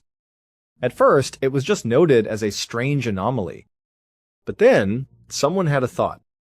They imagined what it would look like if you could remove all the walls of the hospital. If you could see from Bobby's room all the way down the corridors to Betty's room, and when they mapped it out, they realized the strange angle wasn't random at all. The way the girls had positioned themselves on their beds meant that through all those walls and all that distance, they were looking directly at each other at the moment they died. Thank you so much for watching. Let me know what you thought of today's episode in the comments. And remember, we have a whole playlist of true crime episodes ready for you to binge right now. Until next time, see ya. In 2006, a young woman named Heather Kwan was living in the small town of Desert Hills, Arizona. She was 21 years old, a college student with a future that looked incredibly bright. From the time she was a little girl, Heather had this amazing capacity for empathy. She was the kind of person who was drawn to people who were hurting, the ones who felt overlooked or left behind by society. It was a core part of who she was. This wasn't just a feeling she had, she put it into action. As a teenager and into her early 20s, she would spend her weekends volunteering her time with underprivileged children. She saw the potential in them and wanted to help them see it in themselves. Her big dream was to go to law school, but she didn't want to be a prosecutor or a corporate lawyer. She wanted to be a defense attorney. She loved the idea of professionally fighting for people who desperately needed someone in their corner. It was a perfect fit for her personality. Heather lived in a rental home with her boyfriend, an 18-year-old named Ryan Waller. Ryan was also a student, and he was known for being a pretty big gun enthusiast. The two of them had a life together, making plans and looking towards the future. That year, as the holidays approached, Heather and Ryan made plans to spend Christmas Day with Ryan's father, Don. They were expected to be at his house on December 25th for Christmas dinner. Don had prepared a meal and was waiting for them to arrive. But as the day wore on, they never showed up. Don started to get worried. This was completely out of character for them. They weren't the type to just blow off a holiday celebration without so much as a phone call. He tried calling both of their cell phones again and again, but there was no answer. A deep sense of unease settled in his stomach. He just knew something was wrong. Instead of driving over to their house himself, Don decided the best course of action was to call the local police and ask them to perform a welfare check. He just wanted to know that they were both okay. A short time later, police officers arrived at the couple's home in Desert Hills. They walked up to the front door and knocked, the sound echoing in the quiet neighborhood. There was no answer. They waited a moment, then knocked again, louder this time. Still nothing. They decided to take a look around the property. They peered through the windows. A few lights were on inside, casting a dim glow, but the house was mostly dark and silent. A car was parked in the driveway, but they couldn't be sure if it belonged to Heather and Ryan or someone else. The officers stood on the porch for a moment, listening. There was no movement inside, no sounds of a television or conversation. They knocked a third time, and this time they announced their presence. They called out, "Police Department! We're here for a welfare check on Ryan and Heather. We just need to make sure you're both all right." For a few seconds, there was only silence. The officers exchanged a look, probably thinking they'd have to find another way in. But then they heard a sound from inside the house. It was the distinct click of a deadbolt being unlocked. The door slowly swung inward, and standing in the doorway was Ryan. The first thing the officers noticed was his face. He had a massive dark bruise completely surrounding his left eye, a classic black eye. There was also a fresh cut across the bridge of his nose. He just stood there, staring at them with a blank expression. He didn't say a word. He didn't ask why they were there. He just looked at them. The officers looked past Ryan, trying to see into the dimly lit house. That's when they saw a woman lying on the living room couch. They assumed this must be Heather. They turned their attention back to Ryan and asked him what happened to his eye. Ryan's response was strange. He seemed sluggish and evasive. He didn't give them a straight answer, just mumbled something about not knowing what had happened. The police didn't push him on it too hard at that moment. They assessed him, and despite the obvious injury and his odd demeanor, they figured he was more or less okay. Their next question was about the woman on the couch. One of the officers asked, "Is that Heather?" Again, Ryan was weirdly dismissive. He glanced back towards the couch and said something like, "Oh, her? She's just sleeping." The officers explained why they were there. They told him, "Look, your father called us. He's worried about you two. We're here on a welfare check, so we have to go inside and wake her up to make sure she's actually okay." Ryan's reaction was defensive. He didn't immediately move out of the way. He seemed almost agitated by their request, but he didn't put up a real fight. After a moment of hesitation, he finally stepped aside, and the police entered the home. They walked straight over to the couch where Heather was lying. And as soon as they looked down at her, they knew instantly that she was not asleep. Heather Kwan was dead. It was clear she had been deceased for at least a couple of days. They could see she had died from a single gunshot wound to her head. The scene changed in an instant. This was no longer a welfare check. It was a homicide investigation. Ryan was immediately placed under arrest. He didn't resist. He didn't fight them. But as they put the cuffs on him, he kept saying emphatically that he didn't know what was going on. He was confused, he didn't understand what was happening, and he had no idea what had happened to Heather. Despite his protests, he was taken out of the house and placed in the back of a squad car. And there he sat, for hours. As more and more police units and paramedics descended on the house, Ryan just waited in the back of that car. The crime scene was processed, and Heather's body was carefully removed and transported to the morgue. Finally, at around 5 in the morning on December 26th, after sitting in that car for the better part of the night, Ryan was driven to the Phoenix police station for questioning. The interrogation that was about to take place was all recorded on video. It would start off like any other police interview, but it would soon spiral into one of the most bizarre and unsettling exchanges imaginable. And at the very end of it, a single stunning revelation would change everything. When you see the clips from this interrogation, and you eventually hear the revelation, it's worth going back and re-watching his behavior. It casts everything he says and does in a completely different light. The video begins at 5:08 a.m. on December 26th.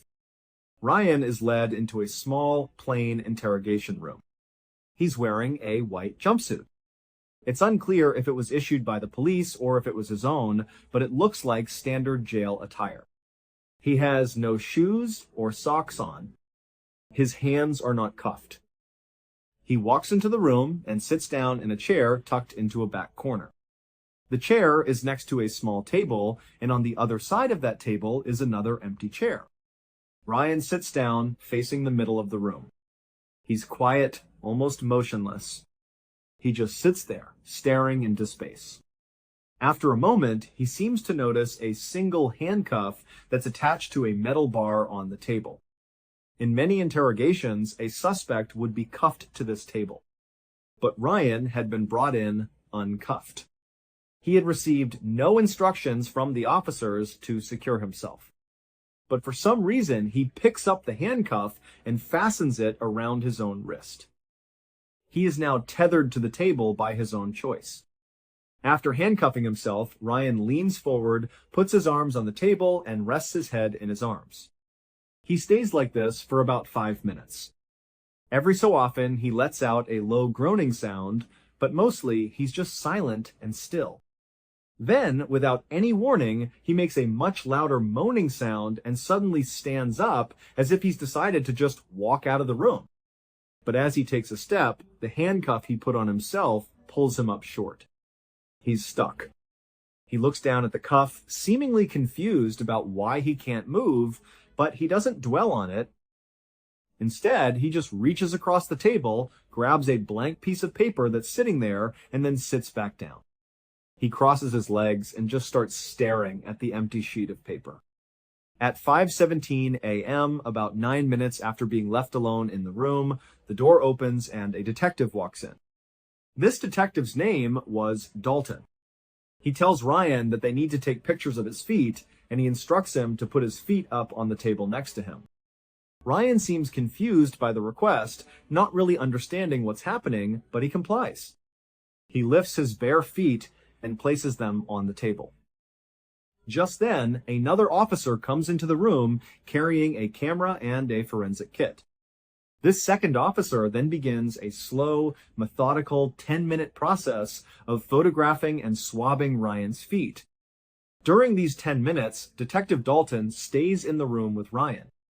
Every now and then, Ryan would ask if he could just leave and go home. He seemed completely oblivious to the gravity of his situation. When Dalton would tell him no, that he couldn't leave, Ryan would get frustrated and upset, almost like a child being told they can't have a toy. His reactions were not what you would expect from a murder suspect. At 5:28 a.m., the forensic officer finishes up, packs his kit, and leaves the room. Dalton closes the door behind him, walks back to the table, and pulls the empty chair out, so he's sitting closer to Ryan. He introduces himself and then begins with some very basic questions. He asks Ryan to confirm his name, which he does. He asks for his date of birth and his social security number. Ryan provides both.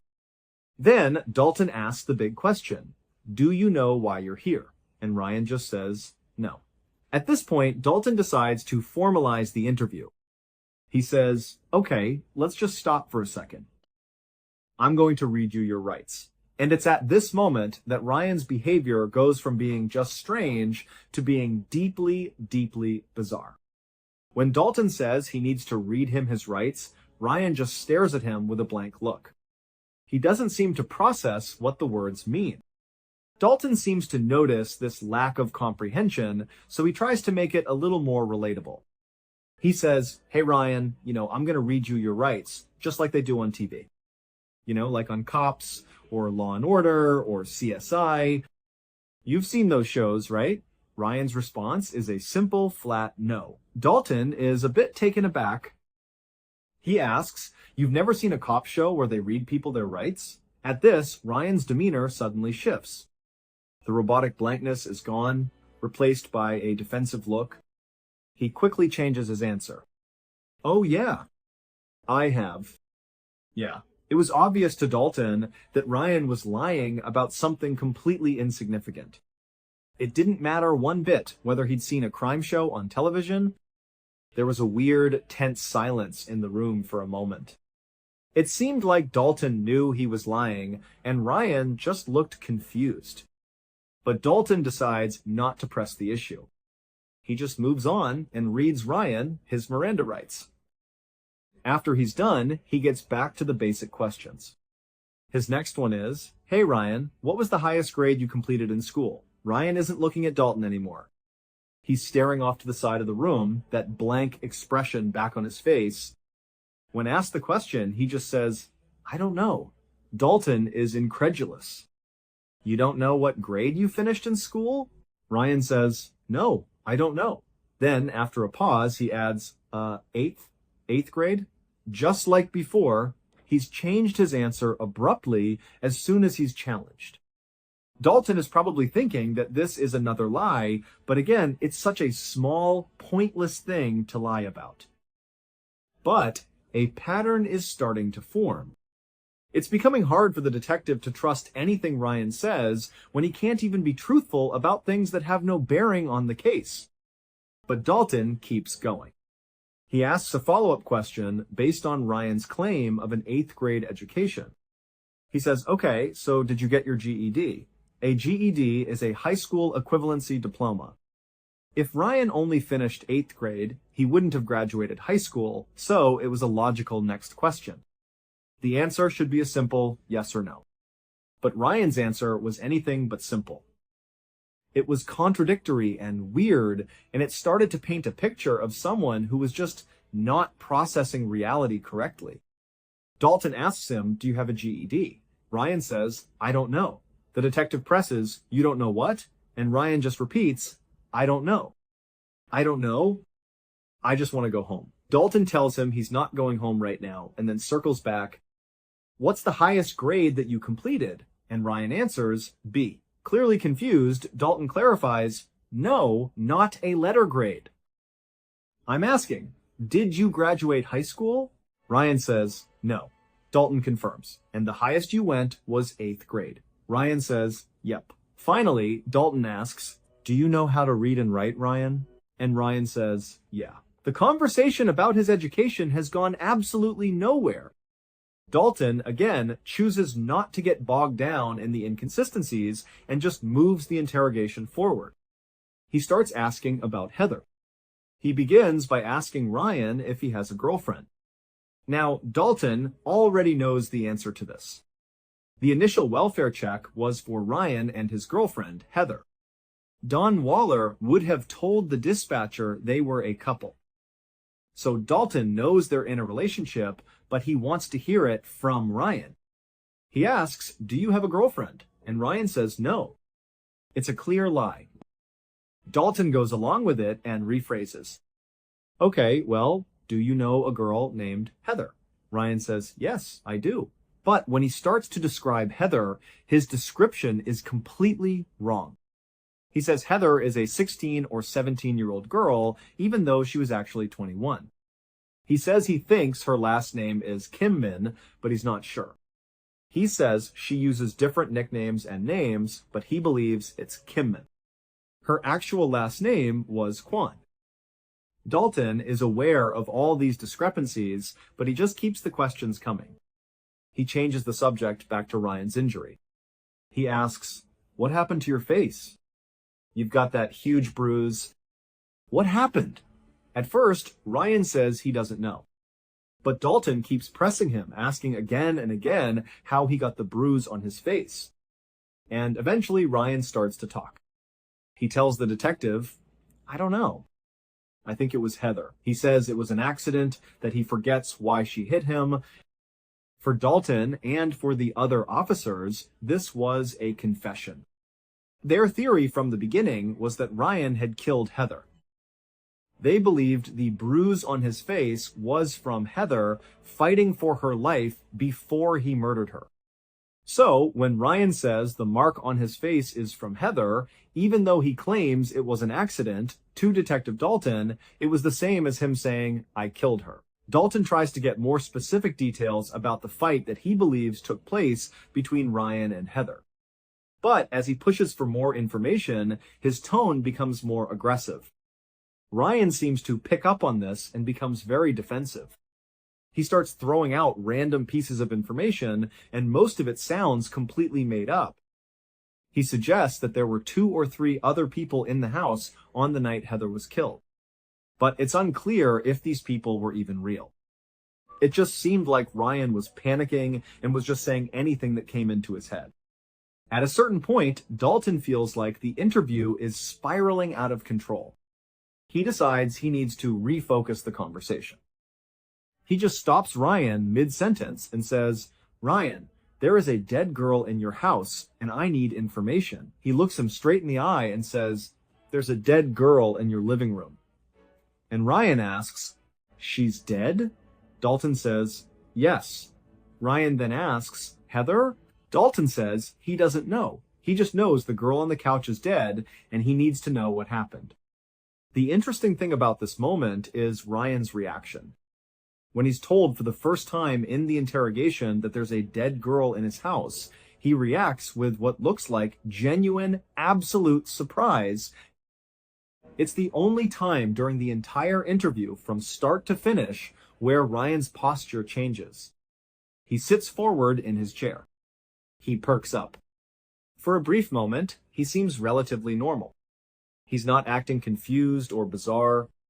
He looks dialed in, as if this is the first time he's hearing this information, and it has shocked him to his core. But just as quickly as it appears, that moment of clarity is gone. Just seconds after sitting forward and seeming engaged, he slumps back into his bizarre, detached state. And now, he suddenly has a very elaborate story about what happened to Heather, even though just a moment ago, he seemed to have no idea she was even dead. It made no sense that he would have a story so ready to go for something he seemed to know nothing about. And of course, just like all his other answers, the story he tells is filled with contradictions and impossible details. He says, these people came over, and his dad, with shoot and arrow, bow and darts. You know what I'm talking about? Dalton says, yeah. Ryan continues, they hit me and her with those. That's it. Dalton clarifies, they hit you? Ryan says, yeah. Dalton says, now it's Richie that hit you, not Heather. Ryan says, no, Richie and his dad. So now the story is that two men, Richie and his father, came to the house and attacked them. Dalton asks why they would do that. Ryan says they were trying to get their stuff, but he doesn't know why. He then says they had some kind of bow and arrows. Then he says they each had 2 revolvers. Dalton points out the contradiction. You just said they had bow and arrows. Now they have revolvers. Ryan says, that's what I meant. They have revolvers. Dalton asks what happened then. Ryan says, then they shot us with those. After this, Ryan changes his story yet again. He says, actually, they didn't shoot me. They just shot Heather. They put me in a sleeper hold. But when Dalton asks him what a sleeper hold is, Ryan says he doesn't know. Then, just as quickly, he ditches the sleeper hold story and goes back to the previous version. Richie and his father came in and shot both of them. At this point, Ryan's story is so convoluted and has changed so many times that it's just completely unbelievable. Dalton, who had been trying his best to follow along, can't even pretend anymore. It just doesn't make any sense. He tells Ryan, you're all over the board here. First you're saying bows and arrows, then revolvers. You're saying they shot you in the eye. With a revolver? Ryan says, yes.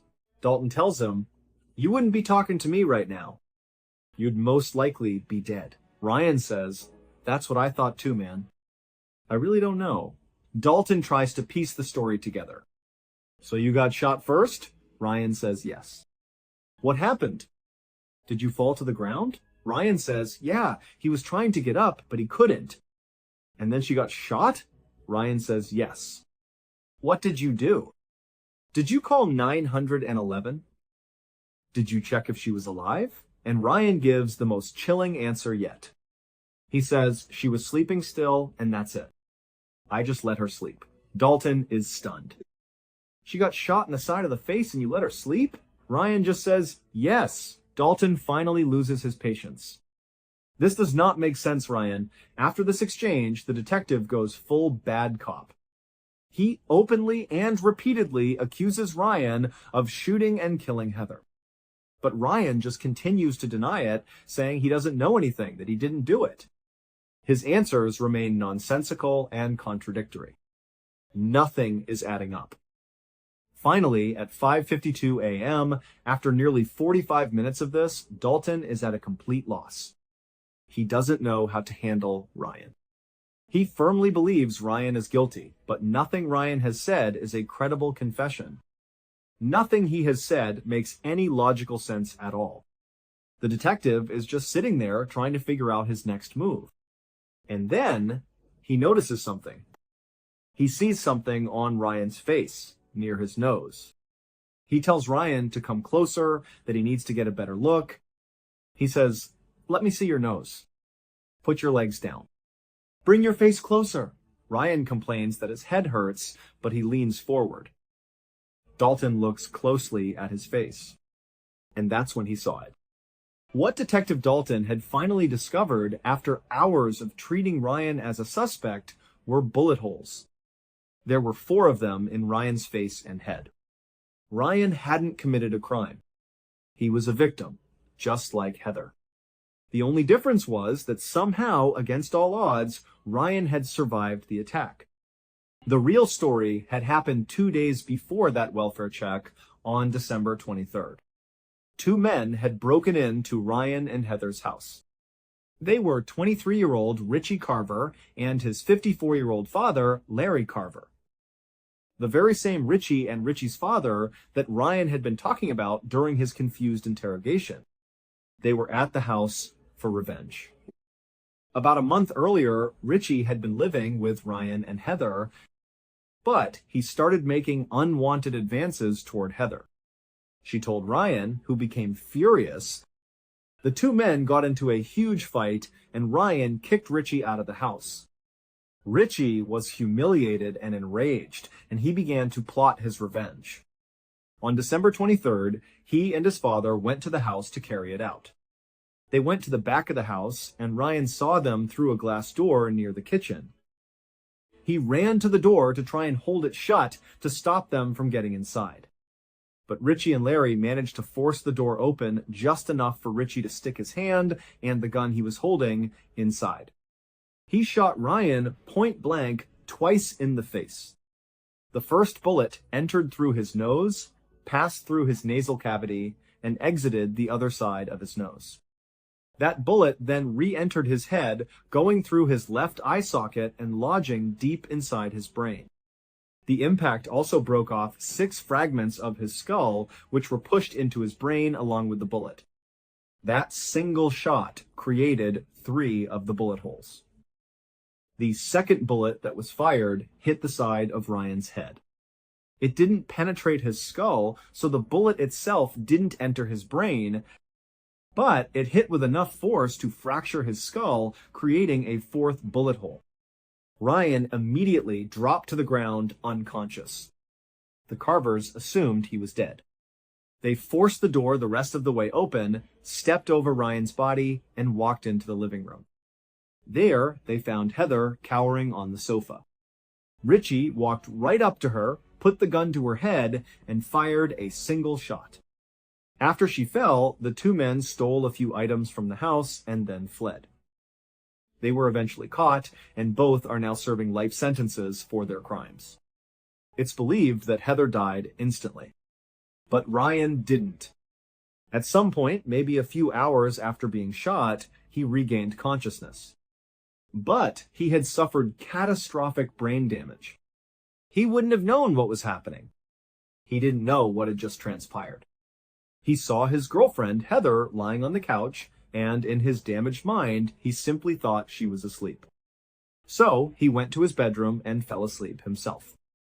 The next morning, December 24th, he woke up. He still had no idea what was going on. He spent the entire day just wandering around his house, confused and in pain, while his girlfriend lay dead on the couch in the other room.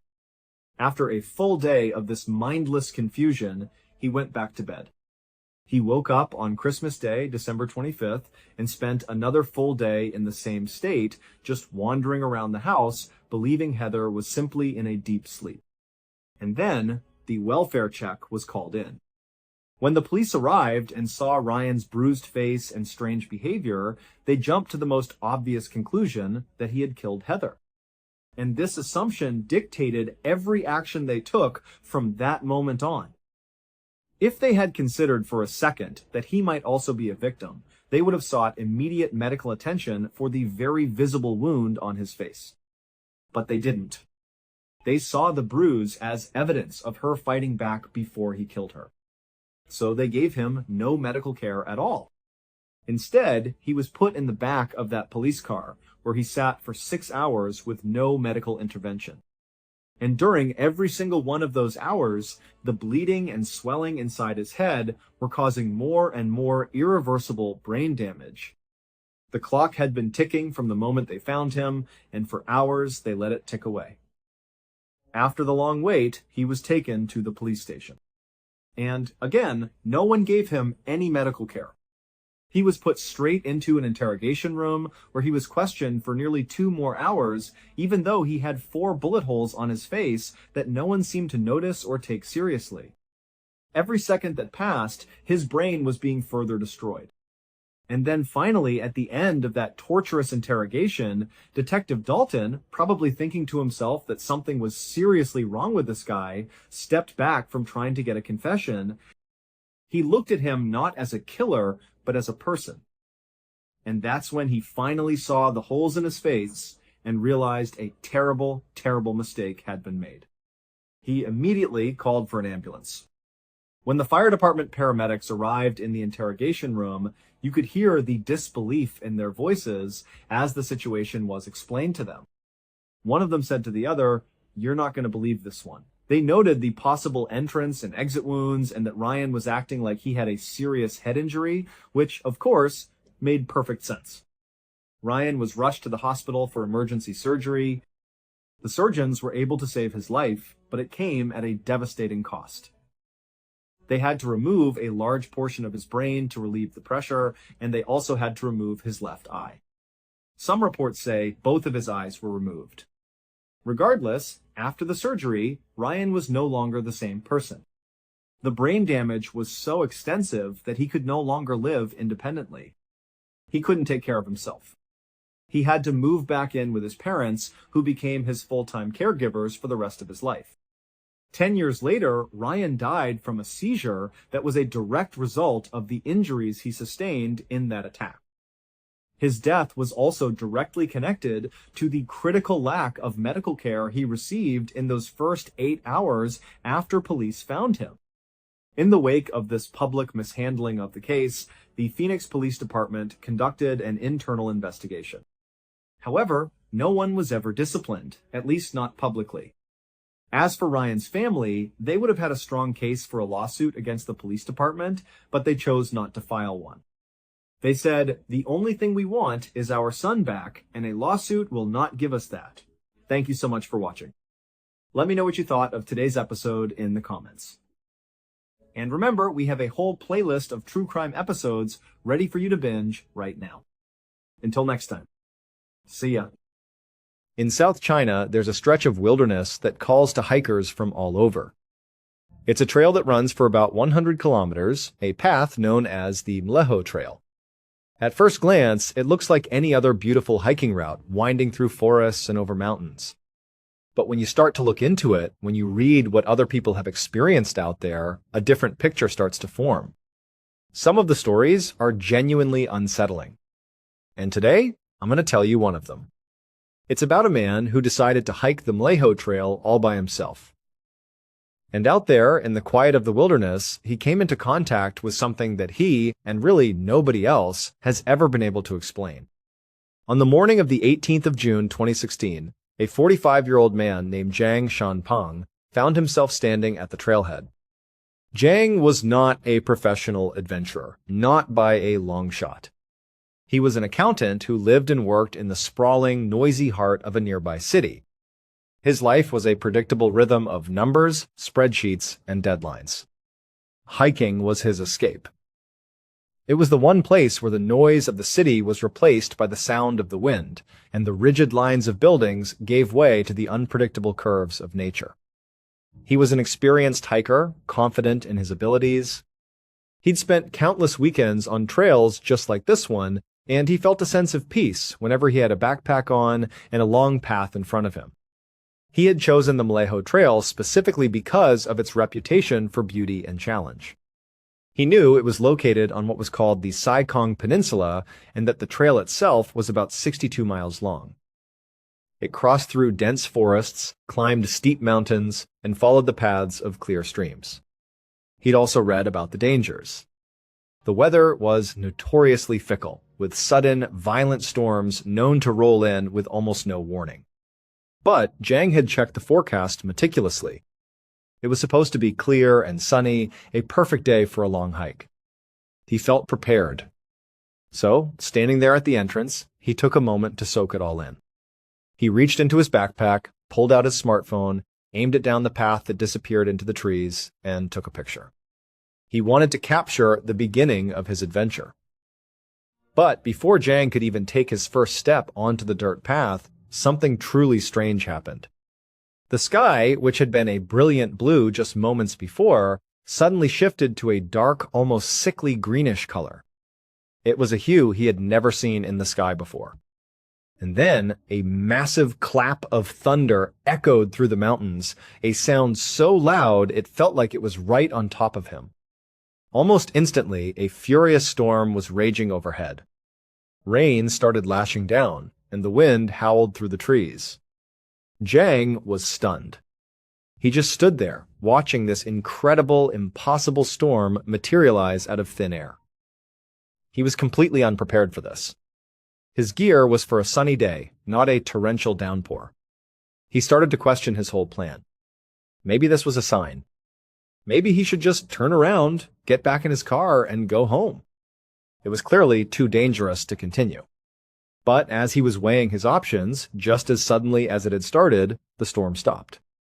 The dark green sky cleared, the rain ceased, and the sun broke through the clouds. Within a minute, it was beautiful and bright again, as if the storm had never happened at all. Jiang was baffled. He waited for a few more minutes, half expecting the tempest to return, but it didn't. The sky remained a perfect, peaceful blue. It was bizarre, but the path ahead looked inviting again. Shaking his head in disbelief, he decided to carry on. He posted the photo he had just taken to his social media, adding a caption that said something like, "Very strange weather out here, but I'm continuing my hike." Then he put his phone away, settled his backpack on his shoulders, and finally began walking down the Malejo Trail. For the first hour or so, everything was perfect.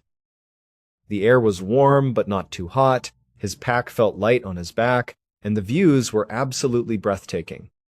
Every time the trail climbed to a ridge, he could look out and see the vast expanse of the South China Sea, its waves glittering in the sunlight. The air was so clean and crisp, a welcome change from the thick, hazy air of the city he was used to. This was why he did it. This feeling of freedom and solitude. He walked at a steady pace, just enjoying the moment, stopping every now and then to take another picture of the stunning landscape. He felt completely relaxed, completely at peace. After about an hour of this blissful hiking, Jiang came to a part of the trail that began to climb a fairly steep incline. He'd handled plenty of hills already, and this one didn't look particularly difficult. So he just lowered his head and started the upward trek. But as he made his way up this specific hill, he started to feel off. It began subtly. He felt a little woozy, a little lightheaded.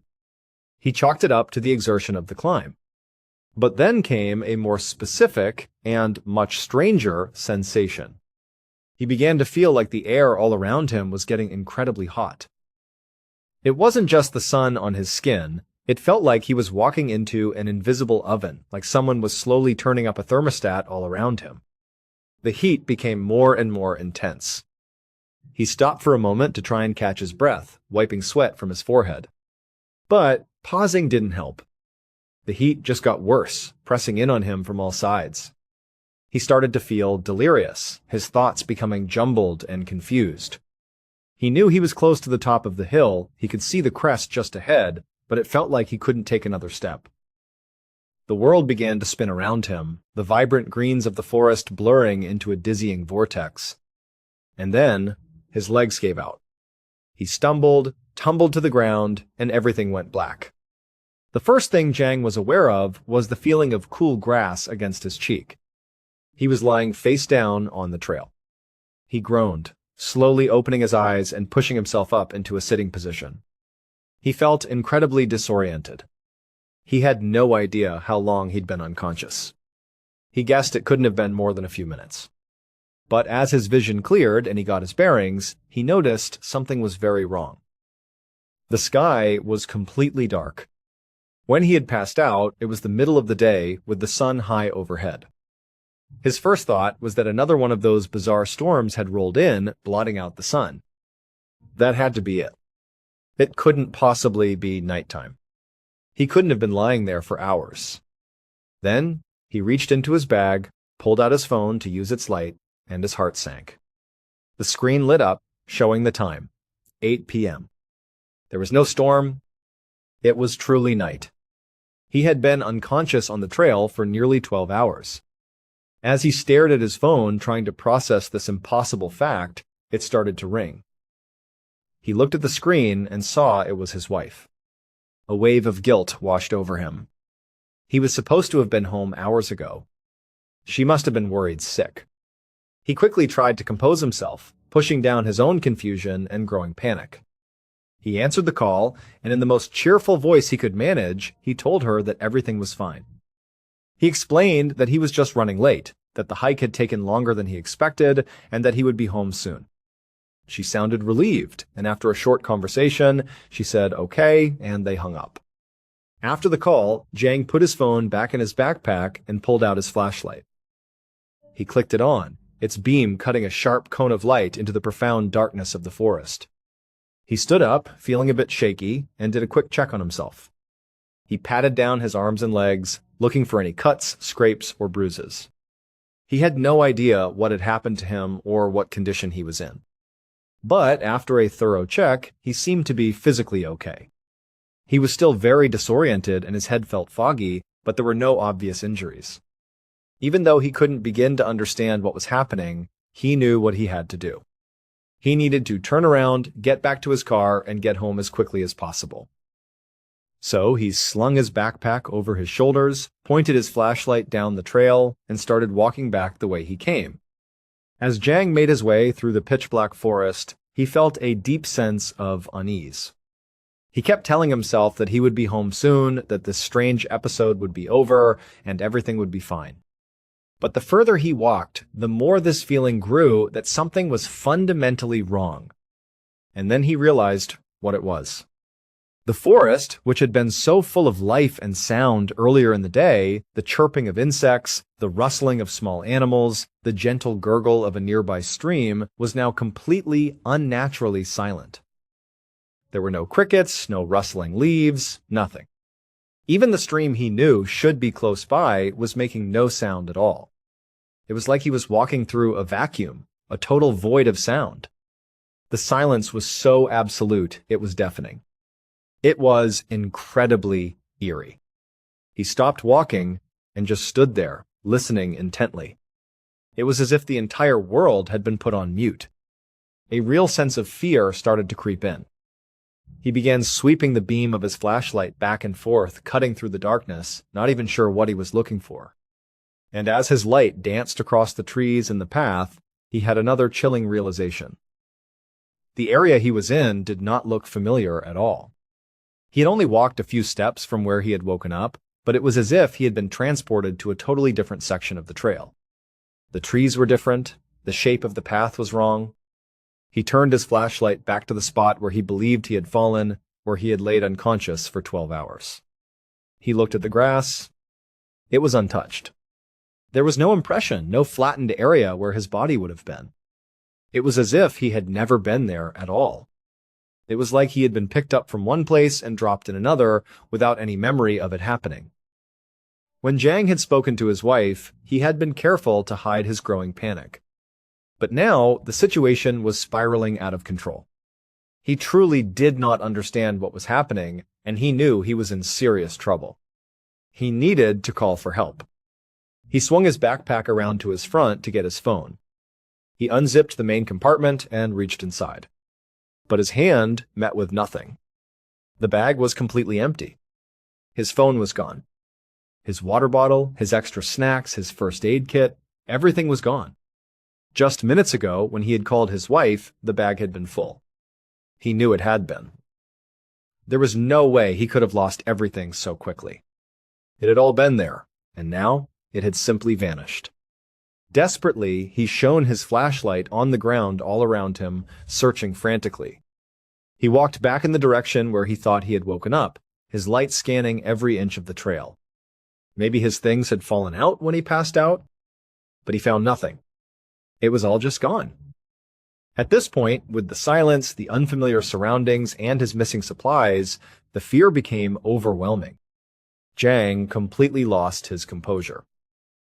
He stood in the middle of that silent, dark forest and started screaming for help at the top of his lungs, his voice raw with terror.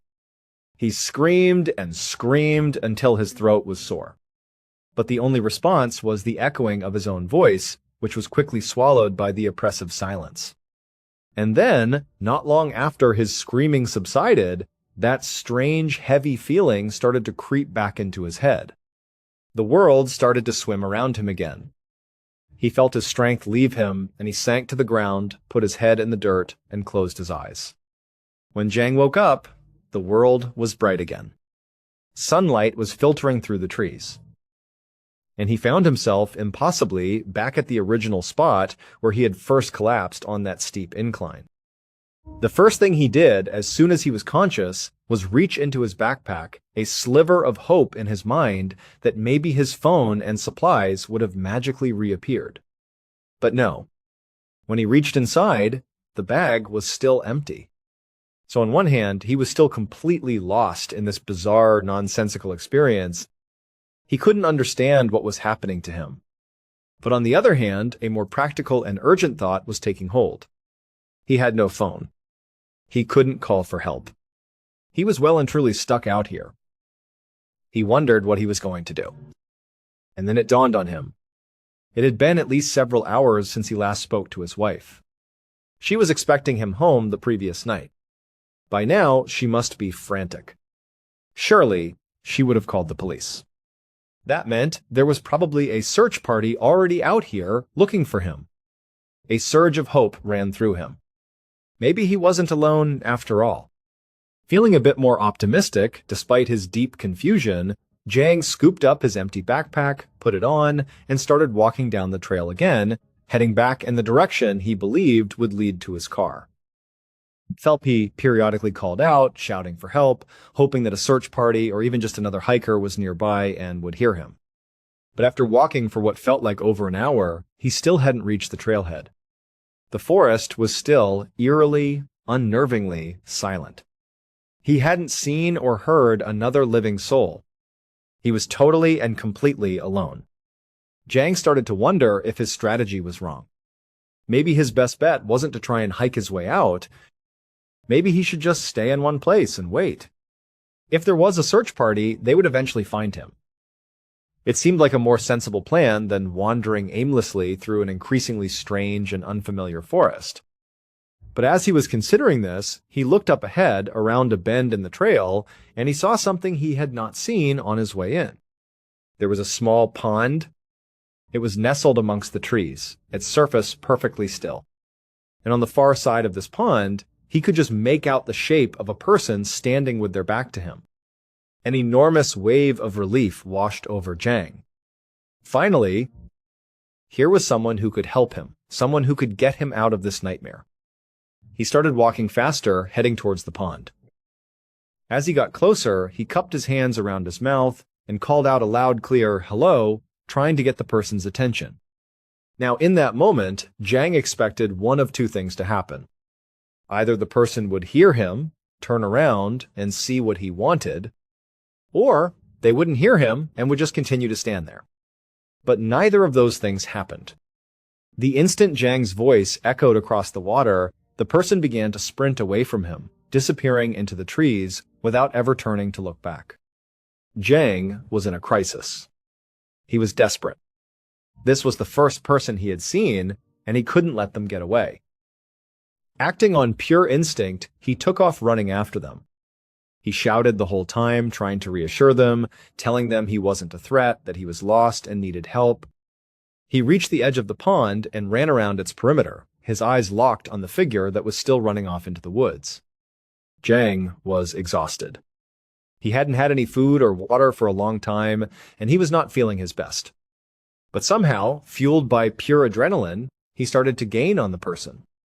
He pushed himself harder, closing the distance as they weaved through the trees. And then, suddenly, the figure just stopped.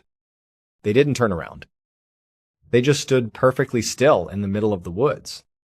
Jang was running so fast he almost crashed right into them. He skidded to a halt, just a few feet away, panting heavily.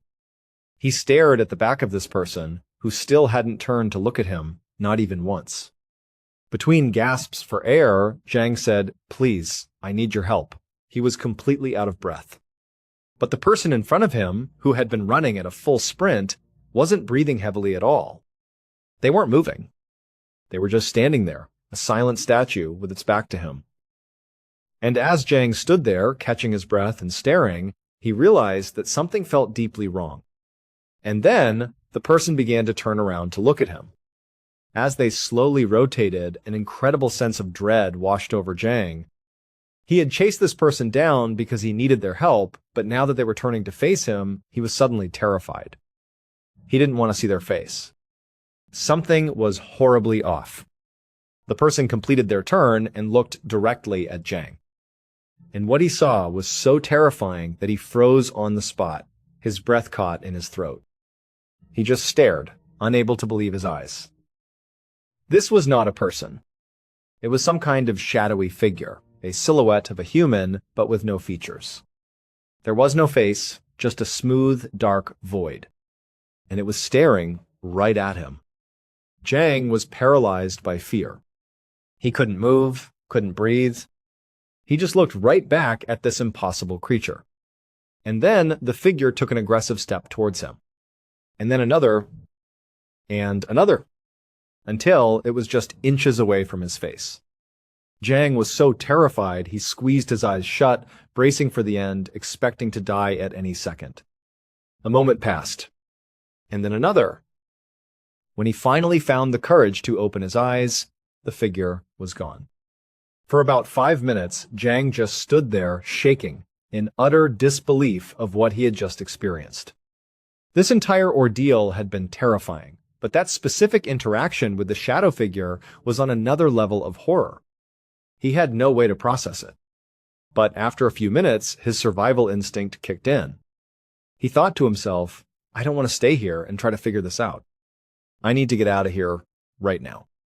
So, Jang finally mustered his courage and turned to start walking back towards where the pond should have been, back to the trail. But when he turned around, the pond wasn't there anymore. It was just an endless expanse of trees. The pond should have been right there, but it had vanished. And he realized something else. When he had started chasing the figure, it was broad daylight. And now, it was total darkness again. Once again, he had somehow been transported to a new location and jumped forward in time by several hours, with no idea how it had happened. And as this realization washed over him, he started to feel that familiar heaviness in his head. The world started to swim, and before long, he had fallen to the ground, closing his eyes once more. When Jang woke up again, it was suddenly bright out. So again, more time had passed. And this time, he was magically lying right next to the very pond that had vanished the night before. At this point, Jang was seriously starting to think that he had lost his mind. That had to be the explanation. He had gone insane. Or maybe he had a serious head injury from his first fall, and it was causing these vivid, terrifying hallucinations. He didn't know what to believe. But at the same time, he knew that all he could do was get up, try to find the trail, and try to get back to his car. That was his only goal. So that's what he did. Jang pushed himself to his feet, made his way back up to the trail, and began walking in the direction he believed led back to the start. But after hiking for a while, nothing looked familiar. It was like he was on a brand new trail, one he had never been on before. The forest continued to be eerily silent. And every time he called out for help, his voice was met with nothing but silence in return. Eventually, he reached a section of the trail that sloped downwards. When he got to the top of the slope and looked out ahead of him, he saw something down below that made his blood run cold. There was a huge cemetery. Jang had studied maps of this entire area before his hike. He knew the trail, he knew the landmarks. and he knew for a fact that there was no cemetery in the middle of the Mleho Trail. This couldn't be here. But by now, Jang had seen so many impossible things that he didn't know what was real anymore. He told himself, this has to be another hallucination. It can't be real. But he walked down the hill and entered the cemetery anyway. He reached out a trembling hand and touched one of the old weathered headstones. It was solid. It was real. This cemetery, for right now at least, was absolutely real. As he looked at the dates carved into the stones, he could see that some of them were over 200 years old. As Jang was trying to take in this new, impossible reality, he looked up and saw, a couple hundred meters away, a group of what appeared to be people. They were clustered around a grave. For a brief moment, he felt that same sense of relief he'd felt at the pond. Here were people. They were probably just visiting their relatives. They could help him. But before he could run over and ask for their help, he watched as one of them turned their body and looked back in his direction. And instantly, Jang's body was flooded with terror once again. This was not a person. It was another one of those faceless, dark figures, just like the one he had encountered near the pond. And he had the horrible, certain feeling that this thing was looking right at him. Horrified, Jang just turned and ran, plunging back into the silent woods. That night, he found himself, inexplicably, back at the small pond again. He didn't even know how he got there. But at this point, he had stopped questioning it. He didn't understand any of this. As he sat next to the still water, that familiar heaviness came over him again, and before long, he was on the ground, closing his eyes. This time, however, as he drifted into unconsciousness, he entered a strange sort of dream state. He became aware that there were whispers all around him. Somebody, or something, was trying to communicate with him. At first, he couldn't make out what it was, but then he realized it was like the earth itself was talking to him. It felt like the rocks, the trees, and the nearby water were literally speaking to him. And for some reason, even though it was just as strange as everything else, this felt comforting. When Jang woke up again, it was bright out. And the first thing he noticed was that the forest was alive again. The silence was broken. There were sounds coming from everywhere. Animals, insects, the sound of running water. It was like things were finally back to normal. Jang also felt an incredible sense of clear-headedness, a clarity he hadn't had for what felt like days. It really was as if a switch had been flipped and the world had returned to normal. So Jang stood up. He heard the sound of running water nearby and followed it until he found a stream. He decided he would just follow this stream. Sooner or later, it had to lead him out of the Mleho Trail. This was going to be his way out. But after walking for hours and hours along the stream, he still hadn't found his way out of the forest. The sun was now directly overhead, beaming down on him. He was hot, he was tired, and he was moving slower and slower. The optimism he had felt that morning was beginning to fade. And then he looked up, and just ahead, he saw something that completely destroyed what little hope he had left. Right there, on the path ahead, were 3 more of those shadow figures, all with their backs to him. It was like they were standing guard, blocking his way to freedom. Jang tensed up, preparing to turn and run back into the depths of the trail he was so desperate to escape.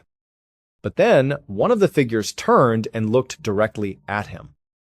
And when they did, everything changed. Because Jang instantly realized this was not a shadow figure. This was a real person. They had a face. And they were calling out to him, their voice clear and human. The person was saying, "Hey, do you need any help?" Jang was so relieved, so overwhelmed with emotion, he couldn't even say anything back. His legs gave out from under him, and he just fell to his knees and wept with tears of joy. He was finally saved. It would turn out that Jang's wife had, in fact, called the police on that very first night when he didn't come home. And so, for the several days that Jang was lost in the woods, there was a massive search party out there looking for him. They had helicopters, search dogs, and teams of experienced trackers combing the very area where he was. However, not a single one of the searchers ever claimed to have seen or heard Jiang at any point during their search. And Jiang, for his part, never saw or heard any sign of the searchers. Those three people who finally found him were just a group of random hikers who happened to be on the trail that day. Somehow, despite the fact that Jiang couldn't have traveled very far from his car, and despite a huge search effort concentrated in that exact area, they had completely missed each other. It was as if they had been in the same physical space, but in two different worlds. After being discovered, Jiang was taken to a hospital. He was examined by doctors, and it was determined that there was nothing physically wrong with him, other than the fact that he was severely dehydrated and malnourished from not having had anything to eat or drink for several days. In fact, the official explanation given for his entire bizarre experience was just that: he was dehydrated. The doctor suggested that severe dehydration had caused him to have vivid and prolonged hallucinations. Jiang, however, did not buy that explanation for a second. When he left the hospital and returned home, he immediately began digging into the history of the Mleho Trail. He spent hours online, and he quickly discovered that he was not the first person to have a wild, bizarre, and borderline paranormal experience out on that trail. He learned that the Mleho Trail cuts across a specific geographic line known as the Sai-Kong Barrier. According to local lore and countless anecdotal reports, this area of the Sai-Kong Peninsula is considered by many to be a portal, a doorway to other dimensions. There have been enough people who have had otherworldly experiences out on this trail, experiences that loosely matched what Jiang claimed to have seen, that the area has been nicknamed the Bermuda Triangle of South China. And adding even more weight to this mystery is the fact that several other very experienced hikers have gone missing along this exact trail over the years. Huge search parties were sent out for them, but they were never found. Not a single trace. Jiang would eventually share the full story of what happened to him out on the trail in a long 3,500-word essay that he posted on social media. He, and many others who read his account, came to believe that when he first fell and collapsed on that steep incline, he didn't just fall to the ground. They believe he actually fell through the Sai-Kong Barrier and entered another dimension. That for those days he was wandering around, lost and terrified. He wasn't really in our world anymore. He was somewhere else entirely. Jiang believed that the only reason he was able to escape this other dimension was because on his final night there, he began to hear the whispers of the rocks and the water. He said the only reason he was able to hear them was because he had, in that moment, accepted his fate. He had resigned himself to being in this strange world that he couldn't understand, with no real expectation of ever escaping. And he believes it was that very act of resignation that somehow put him in tune with that dimension, and that's what ultimately allowed him to find his way back home. Despite the skeptics and those who hold to the official explanation of dehydration, Jiang stands by his version of events.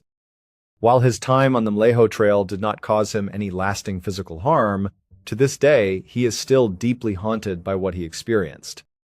To this day, no one has ever been able to explain exactly what happened to Jiang Shanpeng on the Mleho Trail. Maybe it was dehydration. Maybe it was psychological trauma. Or maybe, for a brief moment, he crossed into somewhere humans were never meant to go. Thanks for watching. And remember, some places don't want to be found. See you next time. A man went into the Wyoming wilderness to do something he had done many times before. Go hunting. But within a matter of hours, something would happen out there that still cannot be fully explained today. A rifle would fire, but the bullet would behave in a way that defies physics. The man would black out, and when he came back, nothing would ever fully make sense again. What he later described would become one of the most disturbing and controversial unexplained cases ever recorded in the American wilderness. On the afternoon of the 25th of October 1974, a 41-year-old man named Carl Higdon pointed his work truck towards the vast expanse of the Medicine Bow National Forest in southern Wyoming. Carl worked on an oil rig, a tough job for a tough man, and he'd managed to get off a little early that day. His plan was simple and one he cherished: to go elk hunting.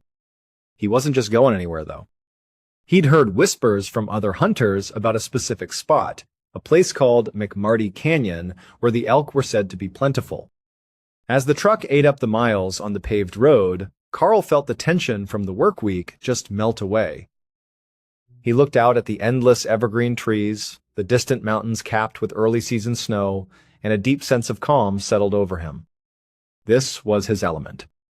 Carl was a true outdoorsman, the kind of person who felt more at home in the quiet of the wilderness than anywhere else. For him, solitude wasn't something to be avoided, it was something to be embraced. For a little while, he was just a man and the wilderness, driving along, enjoying the peace. Eventually, the smooth pavement ended. The road gave way to a long, rocky trail that snaked its way deeper into the forest. Now, this truck wasn't his. It belonged to his company, and the last thing he wanted was to damage it trying to navigate this rough terrain. So, he made a practical decision. He pulled over to the side of the trail, shut off the engine, and got out. He gathered his rifle and his gear, locked up the truck, and started the rest of the journey on foot. The hike wasn't easy. The trail was not only covered in loose rocks that made every step a careful one, but it was also a steady uphill climb. It didn't take long for Carl to feel the strain. He started having trouble catching his breath. This wasn't just because of the exertion or the altitude. Years ago, Carl had survived a serious bout of tuberculosis. While he had recovered, the disease had left its mark, riddling his lungs with scar tissue. It was a constant reminder, a physical limitation that made strenuous activity a real challenge. But Carl was determined. He wasn't the type to give up easily. He just pushed on, taking it slow. Every few minutes, he'd stop, bend over with his hands on his knees, and just focus on pulling air into his protesting lungs. After about 30 minutes of this slow and steady climb, he noticed a change in the landscape. The dense trees began to thin out, and the sky opened up above him.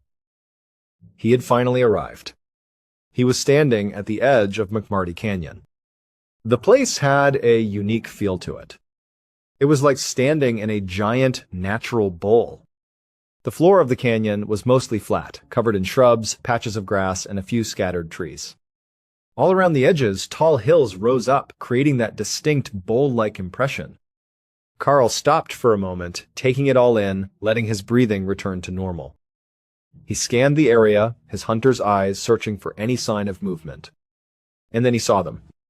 Straight across the canyon, grazing peacefully in the distance, was a group of 5 elk. He couldn't believe his luck. To arrive at a spot for the first time and immediately find what you're looking for, it was almost too good to be true. A surge of adrenaline cut through his fatigue. He immediately dropped into a stealthy crouch, using the sparse cover to his advantage. He began to move slowly, deliberately, placing each foot carefully to avoid snapping a twig or scuffing a rock. His focus was entirely on the elk. When he finally felt he was within a reasonable shooting distance, he stopped. He slowly raised his rifle, the familiar weight of it a comfort in his hands. He settled the stock against his shoulder, brought his eye to the scope, and took aim at the largest elk in the group. He controlled his breathing, just like he'd done 1,000 times before. He let out half a breath and held it, his finger gently squeezing the trigger. And then he pulled it. But nothing happened. There was no deafening crack of the rifle, no powerful kick against his shoulder. There was just silence. It was as if the gun hadn't fired at all. He was confused for a second, thinking maybe the safety was on or the rifle had jammed. But then he saw something that completely defied all logic, something that his mind simply could not process. At the exact same moment, a dizzying wave of vertigo washed over him. The entire world seemed to tilt on its axis.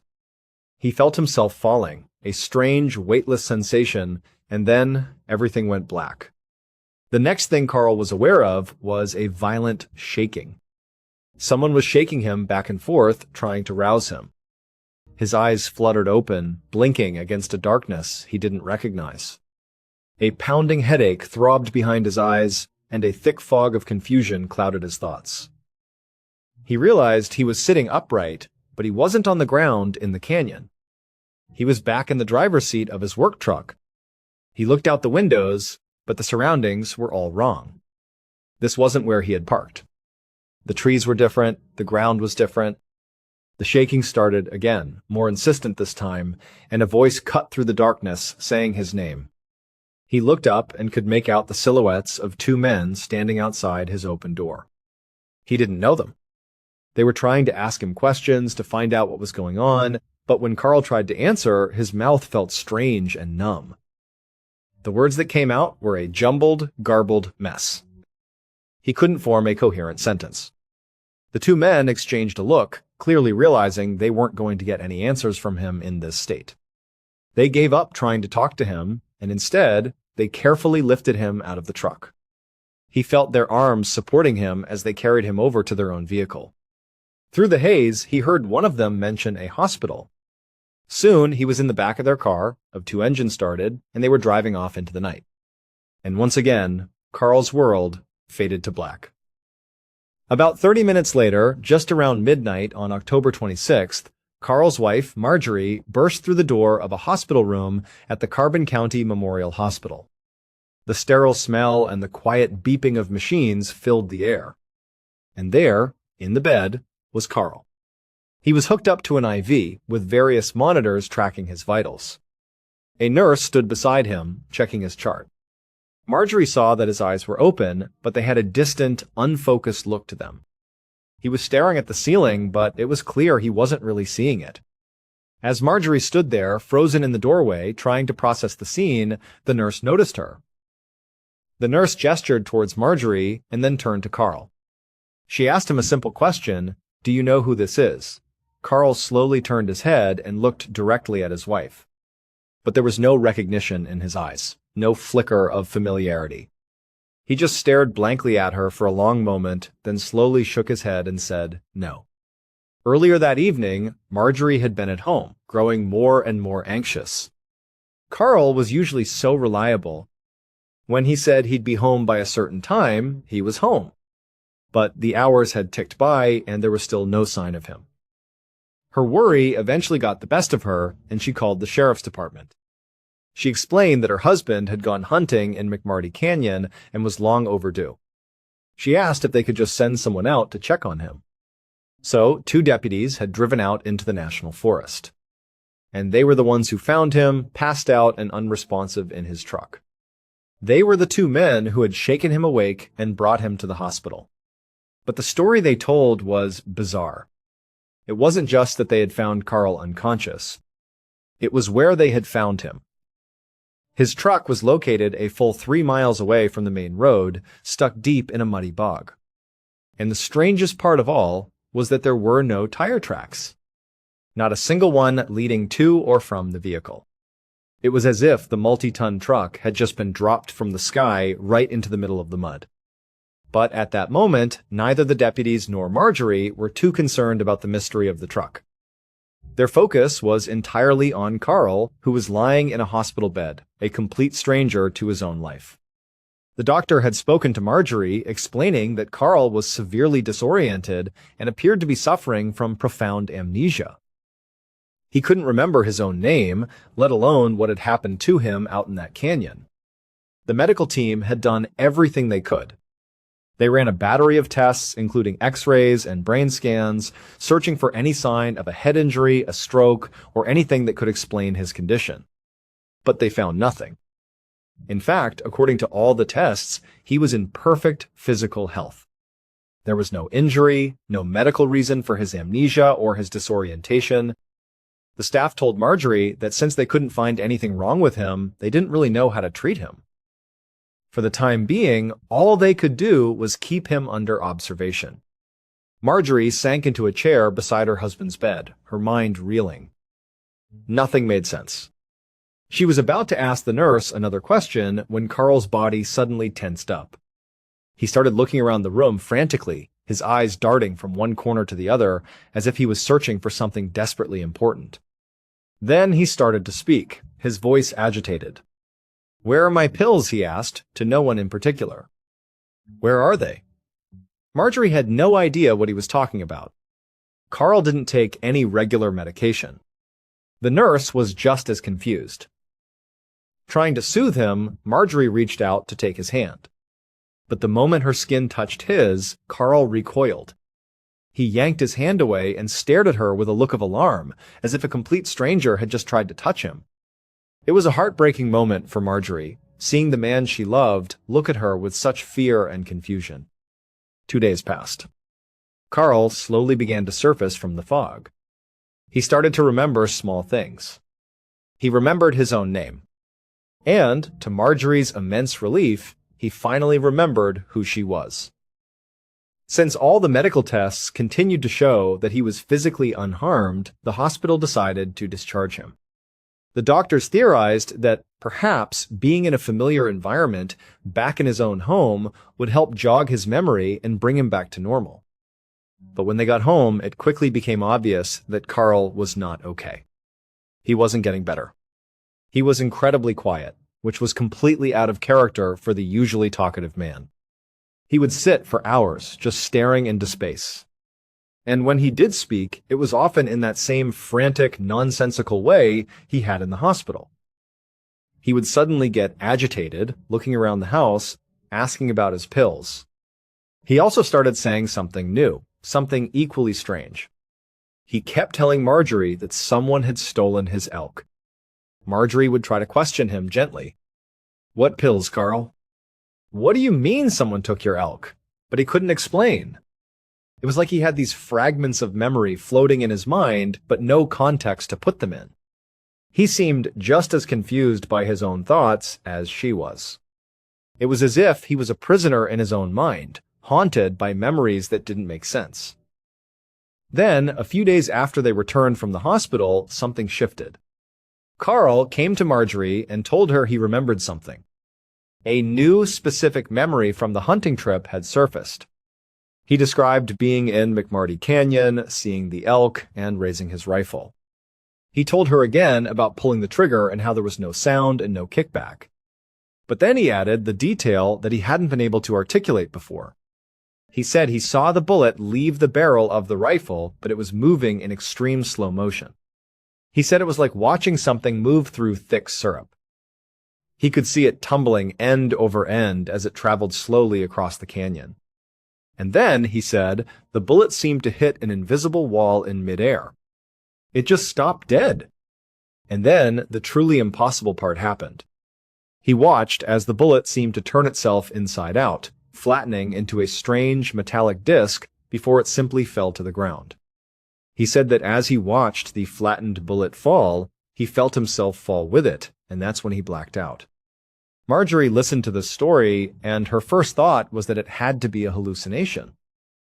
Maybe his mind, desperate to fill in the huge blank spot in his memory, had simply invented this bizarre and impossible scenario.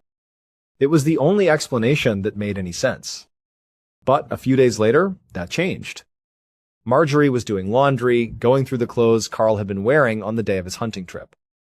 As she checked the pockets of his jacket before putting it in the wash, her fingers closed around something small, hard, and metallic. She pulled it out and looked at it in her palm. It was a round, flat, metal disc. At first, she had no idea what it could be. But then, her husband's strange story echoed in her mind, the bullet that flipped inside out and flattened. She stared at the object in her hand, a cold chill running down her spine. It looked exactly like a bullet that had somehow been turned inside out and pressed completely flat. She couldn't believe it. This discovery changed everything for Marjorie. She was now convinced that something truly extraordinary had happened to her husband in that canyon. It wasn't a fall or a medical episode. It was something else. Determined to find answers, she and Carl ended up in the office of a man named Dr. Leo Sprinkle, a psychology professor at the University of Wisconsin. Dr. Sprinkle was not a typical psychologist. He was a firm believer in the power of hypnosis, specifically its ability to help people access repressed memories. He believed that traumatic events could be locked away in the mind, and hypnosis was the key to unlocking them. This was exactly what Carl and Marjorie believed had happened to Carl. The memory was in there somewhere. They just needed help finding it. In the professor's quiet office, Marjorie sat on a couch, watching intently as Dr. Sprinkle began the session. He instructed Carl to close his eyes, to let his head hang down towards his chest, and to focus only on the sound of his own breathing. In and out, in and out. After several minutes, Dr. Sprinkle told Carl to slowly lift his head. Carl did, but his eyes remained closed. He was in a deep state of hypnosis. Then Dr. Sprinkle asked the question. Carl, I want you to tell me what happened on October 25th when you went hunting in McMarty Canyon. With his eyes still shut, Carl began to speak. His voice was steady and clear, and he began to tell a story so incredible that it left both Marjorie and Dr. Sprinkle completely speechless. Under hypnosis, Carl recounted the events just as he had remembered them before, but this time he didn't stop when he blacked out. He said that after he watched the bullet flatten and fall, he too fell to the ground. But he was only unconscious for a moment. When he opened his eyes, he was still lying in the grass, but he was no longer alone. Standing over him was a tall, dark figure. It was wearing a tight-fitting one-piece suit, like a scuba diver's wetsuit. He said the figure was shaped like a human, but it wasn't human. Its skin was a pale yellowish color. It had very small eyes, no visible ears, and its mouth was just a thin slit with no lips. Protruding from its forehead were two antennae. One of its arms ended in a flat stump, but the other had a strange attachment at the end, something that looked almost like a power drill. Then the creature looked down at him, and in perfect, unaccented English, it asked, "How are you?" Carl said he was so shocked to hear it speak that he just automatically replied, "Pretty good." The being seemed to accept this answer. It told Carl that its name was also One, and that it came from a planet that was 163,000 light-years from Earth. It assured Carl that it had no intention of harming him. In fact, it said it wanted to help him. Then, using its arm with the drill-like attachment, Also One reached into a pocket on its suit and pulled out a small packet. Inside were 4 pills. It told Carl that these pills would heal him.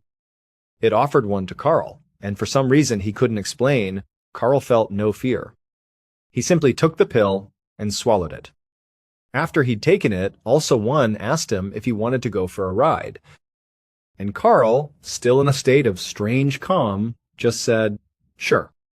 Also One helped Carl to his feet. As soon as he was standing, Carl saw a vehicle nearby that he hadn't noticed before. It was shaped like a perfect cube. In the next instant, without walking or moving, Carl said he was suddenly inside the vehicle.